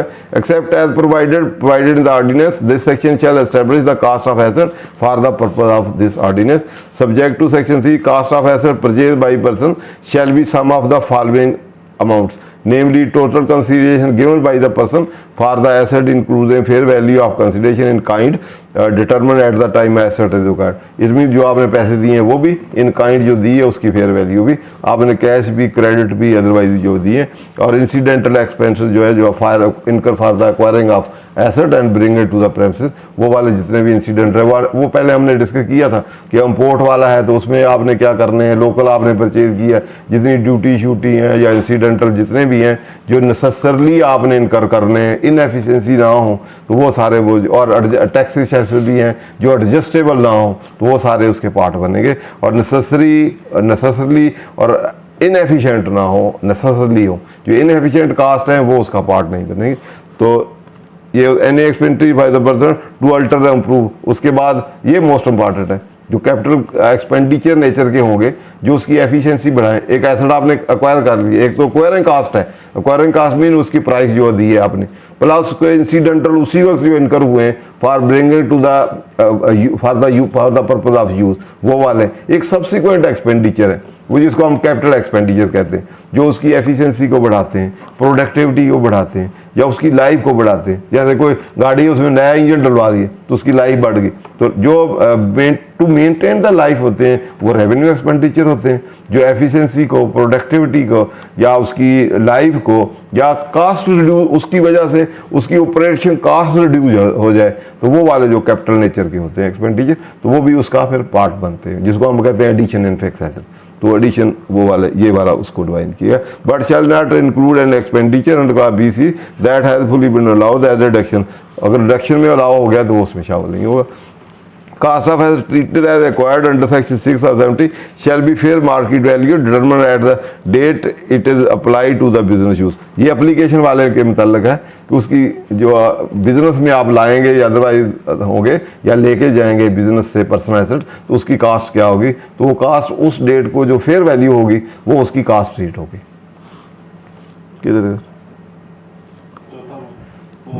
कास्ट ऑफ एसेट प्रोड्यूस और कंस्ट्रक्ट, ये कंस्ट्रक्शन के मतलब है कि कभी एक तो आपने एसेट के डिफरेंट मोड हम डिस्कस कर रहे थे, एक तो आपने परचेज सेल किया है, आपने खुद कंस्ट्रक्ट की है, तो आप खुद कंस्ट्रक्ट किया है तो उसमें फिर उसकी कास्ट क्या होगी, उसमें फिर जो रॉ मटेरियल ये वो जो बिल्डिंग बनाते हैं आप ये जिस तरह की खुद एक बिल्डिंग खरीद लें, एक आप खुद कंस्ट्रक्ट कर रहे थे, उसकी जितनी भी कास्ट है वो आपकी रॉ मटेरियल कास्ट है, आपकी लेबर डायरेक्ट कास्ट है या ओवरहेड कास्ट है या दूसरी कास्ट है, जो भी फॉर इनकर होंगी टिल डेट के वो ऑपरेशन में आ जाए उस वक्त तक जो भी आएगी, तो रेडी फॉर ऑपरेशन हो तो उस वक्त की जितनी कास्ट होगी, और कास्ट नेसेसरली हो इनएफिशिएंट कास्ट ना हो, तो और एडजस्टेबल टैक्सेस भी होंगे लेकिन वो एडजस्टेबल ना हो, रिकवरेबल ना हो, तो वो कास्ट इसमें आ जाएंगी।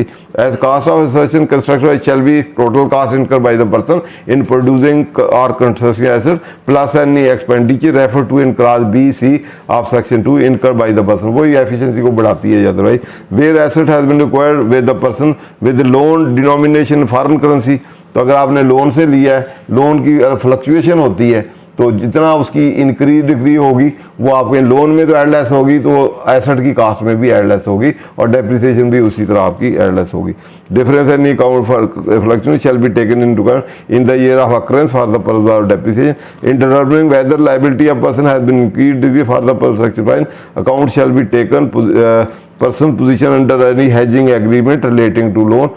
Okay, where part of asset is disposed of by the person, cost of the asset shall be a portion between the part of asset retained and part of disposed of in accordance with the respective fair value determined at the time of person acquired the partly बेचा है तो proportional कर लेंगे, purchase किया तब भी।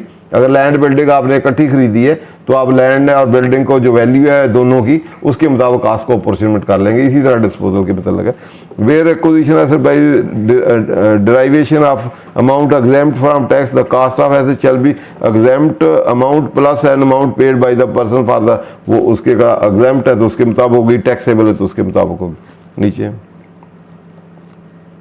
Cast of asset does not include amount of, जितनी grant है, सब्सिडी दी है, डिस्काउंट है, कमीशन है, जो इंसेंटिव मिलते हैं वो कास्ट में से आपने लेस करके फिर करना। आगे नॉट विद कैंडिडेट ने बोर्ड में प्रेस्क्राइब रूल फॉर टर्म, इसके अलावा इन कंडीशनों के अलावा उधर जो पड़ी इनके अलावा बोर्ड जो है rule regulation further termination of cost के लिए वो प्रेस्क्राइब कर सकता है। वैसे इंटरनेशनल अकाउंटेंट्स मेरा 16 था या क्या था, वहाँ भी रूल रेगुलेशन है लेकिन वो अकाउंटिंग पर्पज़ के लिए। यहाँ ये जो रूल रेगुलेशन कास्ट के ये दूसरे हैं, इनकम टैक्स के अपने हैं और इसके मुताबिक डिटरमिन होगी। इस तरह कंसिडरेशन रिसीव्ड है, ये भी ऑलमोस्ट उसी तरह होंगे। फेयर वैल्यू है, एक्सचेंज में आई, सोल्ड में आई, है वो फेयर वैल्यू का कंसेप्ट है, वो सेक्शन 68 में फेयर वैल्यू है, वो वाली लेंगे और उसके मुताबिक ये फेयर वैल्यू टर्म होगी। नेक्स्ट क्या है, ये इसमें नॉन आर्म लेंथ ट्रांजैक्शन कि हर फेयर वैल्यू पे आर्म लेंथ ट्रांजैक्शन होने चाहिए, जो फेयर वैल्यू है वो टर्म होगी। मोस्ट इंपॉर्टेंट ये आखिरी वाला है जो 79 जो है, non recognition rules for the purpose of this ordinance subject to सब no gain loss shall be taken to arise on the disposal of an asset. ये एसेट जो है इन पे जब हम डिस्पोजल करेंगे तो उसमें प्रॉफिट एंड लॉस जो है, गेन लॉस जो है वो रिकॉग्नाइज नहीं करना, या वो टैक्सेबल नहीं है ऐसे समझे, या एग्जेम्प्ट समझ लें, या उस पर जो टैक्स अकाउंटिंग है उसका गेन या लॉस जो है हमने रिकॉग्नाइज नहीं करना, ना कैरी फॉरवर्ड, ना अदरवाइज, ना टैक्सेबल। तो नंबर 1 इसमें between the spouse under the agreement to live apart, spouse है मियाँ बीवी का है, उन्होंने रहता रहने के लिए अगर कोई आपस में सेटलमेंट या डिस्पोजल ऑफ एसेट किया है, एक दूसरे को परचेज आपस में की है, उसमें प्रॉफिट गेन रिकॉग्नाइज नहीं करना। By the reason of transmission, अभी मैंने कहा जब फौत होगा कोई तो उस वक्त उसकी जो उस पर प्रॉफिट गेन जो है वो रिकॉग्नाइज करना कि उसने कितने का बेचा। और आपने जब रिकॉग्नाइज करना है अपनी बुक्स में तो उसकी फेयर वैल्यू, उसकी कास्ट क्या होगी आपके लिए, fair value of asset on the date of transmission. जिस दिन आपके नाम हुआ है, या रजिस्टर हुआ है, या डेथ हुई है, उस दिन जो फेयर वैल्यू है वो आपकी कास्ट होगी। जब आप बेचेंगे जो फेयर वैल्यू उस दिन होगी, बिकेगा, उसमें से आप उसकी कास्ट निकालेंगे। ये नहीं कि आपको जीरो आ गई। तो कास्ट के डिटर्मिनेशन के लिए 76, जहां उन्होंने कहा है कि जब ट्रांसमिशन या अदरवाइज होगा तो वो वैल्यू उसकी फेयर वैल्यू, उस दिन फेयर वैल्यू होगी, यहाँ डिस्पोजल की फेयर वैल्यू होगी और डिफरेंशियल गेन होगा। लेकिन इस सिचुएशन में गेन रिकॉग्नाइज नहीं करना, अदरवाइज कैश आएगा, सब कुछ होगा, लेकिन for the purpose of taxation, जो हम कहते हैं कि अकाउंटिंग गेन हम ऐड बैक कर देंगे, तो जो टैक्सिंग गेन टैक्स करेंगे वो नहीं करना। अदरवाइज ये नहीं है कि बुक्स में अकाउंट फॉर नहीं करना, for the purpose of taxation वो टैक्सेबल नहीं है। जहां हम एडलेस करके ऐड करते हैं कि टैक्सिंग गेन वो ऐड करना है, जो टैक्सिंग करनी, वहाँ इन एसेट पे जो गेन आएगा भी उसको टैक्सेबल गेन हम नहीं समझेंगे या टैक्सेबल लॉस नहीं उसको समझेंगे। उसके बाद बाय वे ऑफ गिफ्ट, जो गिफ्ट ये 85 वाले में रिलेटिव वाले गिफ्ट हैं, इसमें अगर कोई गिफ्ट दिया हुआ है तो गिफ्ट की भी उसी तरह गेन शेन की जो वैल्यू है वो वैल्यू तो कास्ट होगी, वो होगी, लेकिन इस पे गिफ्ट पे भी हम गेन टैक्सेशन नहीं करेंगे।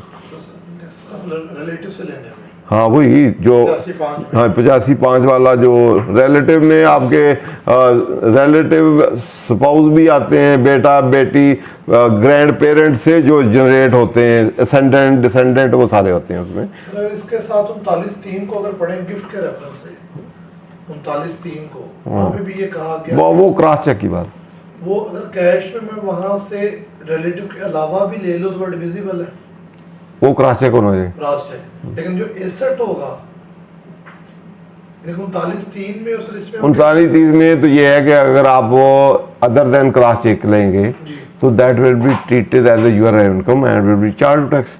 कोई भी गिफ्ट लेंगे, एडवांस लेंगे, शेयर एडवांस मनी लेंगे तो गिफ्ट के लिए स्पेसिफिकल है कि अदर देन रिलेटिव गिफ्ट, वहाँ लिखा हुआ है subject to section 3 any gift other than relative.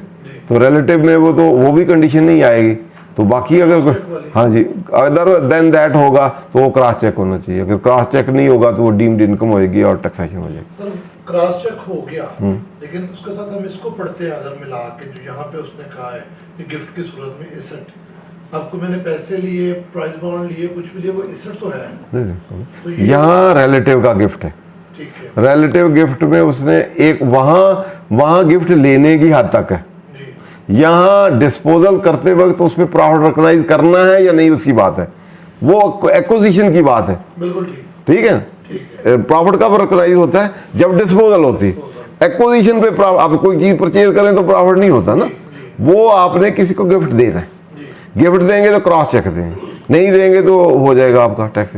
यहाँ डिस्पोजल के वक्त आप वो गिफ्ट वाला एसेट बेचा है, अब प्रॉफिट रिकॉग्नाइज करना है कि नहीं करना, ये बात है।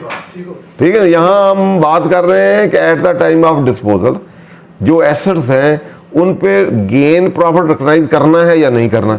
अब उसकी नेचर ऑफ एसेट्स है कि ये एसेट्स हैं जिनको हम अदरवाइज तो गेन आ रहा है ना, गेन आ रहा है तो गेन रिकॉग्नाइज करना है या नहीं करना, ये टैक्सेबल है कि नहीं है। इनको ऐसे समझने एग्जेम्पशन दी हुई है, इनको ऐसे समझा ही नहीं गया कि ये टैक्सेबल गेन। तो उन्होंने कहा जी गेन वाला आप बेचेंगे तो रिलेटिव वाला बेचेंगे तो उस पर गेन प्रॉफिट लॉस रिकॉग्नाइज नहीं करना। Compulsory acquisition of asset under any law where consideration received for disposal is reinvested by in the asset like kind within 1 year of disposal.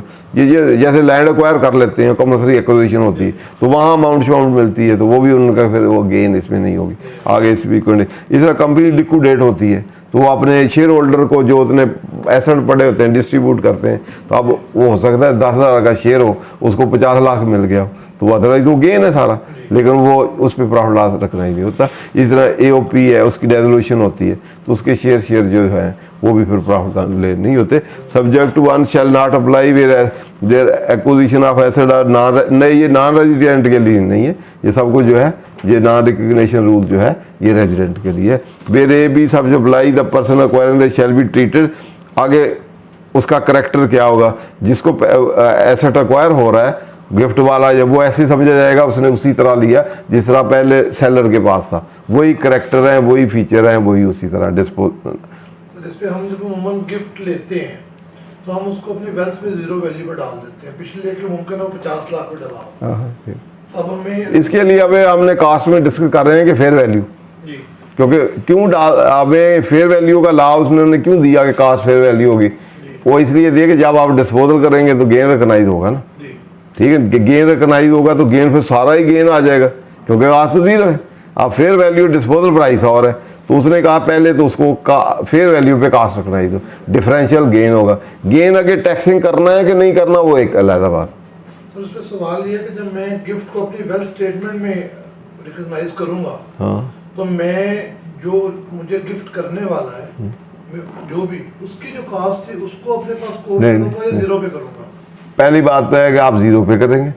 दूसरी बात है कि लॉ के मुताबिक किस पे करना चाहिए, उसकी कास्ट उस पे के पास ही रहेगी, आप रिकॉग्नाइज करेंगे फेयर वैल्यू पे, फिर ठीक है। वैसे जीरो पे करते हैं ताकि आपको रिकॉन्सिलेशन में फर्दर शेयर करूंगा तो फिर वो सारा आप कहेंगे वही एसेट आया और सारा का सारा गेन है और नॉन टैक्सेबल गेन होगा, तो फिर आपके वो एसेट से निकल के सारी वैल्यू बैंक में या कैश में चली जाएगी। इसलिए इनिशियल स्टेज पे हम उसको रिकॉग्नाइज जीरो पे करते हैं, ताकि नीचे अगर हम किसी वैल्यू 10 रुपये भी डालें तो नीचे आएगा कहाँ से आए, फिर वो दिए तो है नहीं किसी ने, तो बैंक में से तो जाएंगे नहीं, फिर अदर में कहीं डालने पड़ेंगे, क्योंकि आपका कैश आउटफ्लो तो हुआ नहीं है। तो वेल्थ में तो सारी रुपये की अमाउंट है, तो यहाँ कुछ दिया तो है नहीं, तो इसलिए फिर या तो नीचे आप इसको ऐड करेंगे तो नीचे आउटफ्लो डालना पड़ेगा, जबकि आउटफ्लो है नहीं, इसलिए उसको जीरो पे डाल देते हैं, या इनकम में डाल के लेके आए फिर उसको करें, ठीक है। तो इसलिए उसको जीरो पे डाल देते हैं। जब डिस्पोजल होती है तो 100% एसेट की जगह एसेट खत्म हो जाता है और उतना बैंक में प्रोसीड, क्योंकि थर्ड पार्टी से आई होती है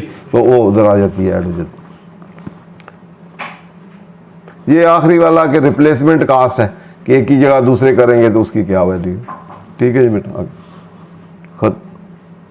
ये जी ख़त्म हो गया, तो हाँ 6 बज गए। तो अगले टॉपिक में हम जो टैक्स अकाउंटिंग जो है वो मर्केंटाइल मेथड है, कैश मेथड है, या दोनों में से कौन सा अडॉप्ट करना है, किस तरह करना है, स्टॉक एंड ट्रेड की क्या वैल्यूएशन करनी है, या लॉन्ग टर्म कॉन्ट्रैक्ट के लिए क्या करना है, 32 है, 33 है, 34 है, 35 है, 36 है, तो उसको हम सारे को देखेंगे। Thank you very much. Sir इसमें टाइम पीरियड का क्या करेंगे?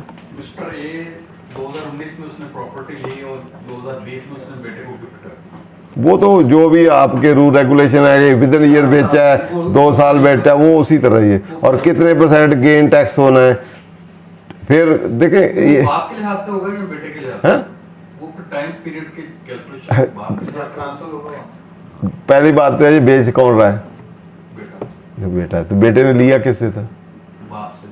तो वो उसको कहते थे जब बाप से लिया था, जिस दिन बाप से लिया था वो एक्विजिशन डेट थी, उससे हम स्टार्ट जाहिर है उसी से कहेंगे एक्विजिशन जब आई, तो 4 ईयर है उसके मुताबिक चलेगी, या उस दादे से तो नहीं पीछे से आएगी, या उससे पीछे तो नहीं जा सकती। एक्विजिशन डेट होगी डेट ऑफ ट्रांसमिशन। अभी हमने कहा था कि एक गिफ्ट है, गिफ्ट में जिस दिन उसने गिफ्ट दिया उस दिन फेयर वैल्यू क्या थी वो रिकॉग्नाइज कर ली जाएगी एज ए कास्ट। वहां से पीरियड स्टार्ट होगा होल्डिंग पीरियड। उससे पहले तो इसकी ओनरशिप ही नहीं थी, उससे पहले किसकी ओनरशिप थी, बाप की। हाँ, तो बाप उससे पहले होल्डिंग पीरियड किसका है, होल्डिंग मीन ओनरशिप, टाइटल किसके नाम है, टाइटल रिस्क रिवार्ड किसका है, पार्टिंग विद ओनरशिप अभी हमने पढ़ा था। तो और जिस डेट को इसने एक्वायर किया फादर ने पार्ट विद किया ओनरशिप, और कहाँ शिफ्ट हुई, ट्रांसफर हुई टू द सन, तो सन ने जिस दिन एक्वायर किया वो that is the date of acquisition. Date of acquisition से पीरियड काउंट होगा होल्डिंग। फिर जिस दिन डिस्पोजल किया उस दिन इसने पार्ट विद किया ओनरशिप, और शिफ्ट किसको होगी, थर्ड पार्टी को, तो उससे आगे होल्डिंग उसकी चलेगी। ये वाला पीरियड जिस दिन एक्वायर किया और जिस दिन डिस्पोज ऑफ किया, ठीक है। और डिस्पोजल की जो लीगल टर्मिनोलॉजी है वो रजिस्टर्ड डीड से या उनसे चलती है, एग्रीमेंट टू सेल से नहीं करती, वो फिर हम एडवांस रिकॉग्नाइज करते हैं। जैसे एग्रीमेंट टू सेल कर ले, इस साल किया, एडवांस ले लिया, अभी आपने ट्रांसफर ही नहीं किया, वो 2 साल बाद किया, तो जिस दिन ट्रांसफर हो गए उसका जो सेल डीड होगा उस दिन उसकी ओनरशिप की जो है टाइटल शिफ्ट उस दिन होगा, उस दिन आपकी डेट ऑफ शिफ्टिंग या ट्रांसफर या डिस्पोजल होगी, ठीक है जी। Thank you. और कोई क्वेश्चन? गिफ्ट के मतलब अभी चूँकि बात हो रही थी तो ये भी जहन में रखिएगा कि इस दफ़ा वो लॉ आ चुका है सेक्शन 37 के अंदर कि अगर 2 साल के अंदर आपने गिफ्ट वाली प्रॉपर्टी को सेल किया तो उसके अंदर फिर कास्ट फेयर मार्केट वैल्यू नहीं रहेगी, फिर कास्ट वो होगी जो गिफ्ट करने वाले की कास्ट होगी वो माइनस होगी, माइनस होगी, वो बेशक उसकी ज़ीरो हो जो भी हो, अगर 2 साल के अंदर गिफ्ट को आपने सेल किया। मैं बहुत मशहूर हूँ अपने तमाम पार्टिसिपेंट्स का, ख़ुसूसी तौर पे सर मसूद वाला साहब का कि वो स्पेशल तशरीफ़ लाए, सर मचा स्करा साहब का शुक्रिया, अपने कीमती वक्त से उन्होंने हमें इंतहाई डिटेल, आज हमने डेप्रिसिएशन और अमार्टाइजेशन 2 के ऊपर हमने कास्टिंग ऑफ एसेट और कॉस्टिंग ऑफ एसेट 3 चीज़ों के ऊपर हमने इसको और डिस्पोजल ऑफ गेन के ऊपर, इन 4 चीज़ों पे आज हमने डिस्कस किया। तो नेक्स्ट में इंशाल्लाह हम अकाउंटिंग और बाकी जैसा सर ने जिक्र किया उस टॉपिक पे ऊपर इंशाल्लाह इसको कंटिन्यू करेंगे। बहुत शुक्रिया, अस्सलाम वालेकुम।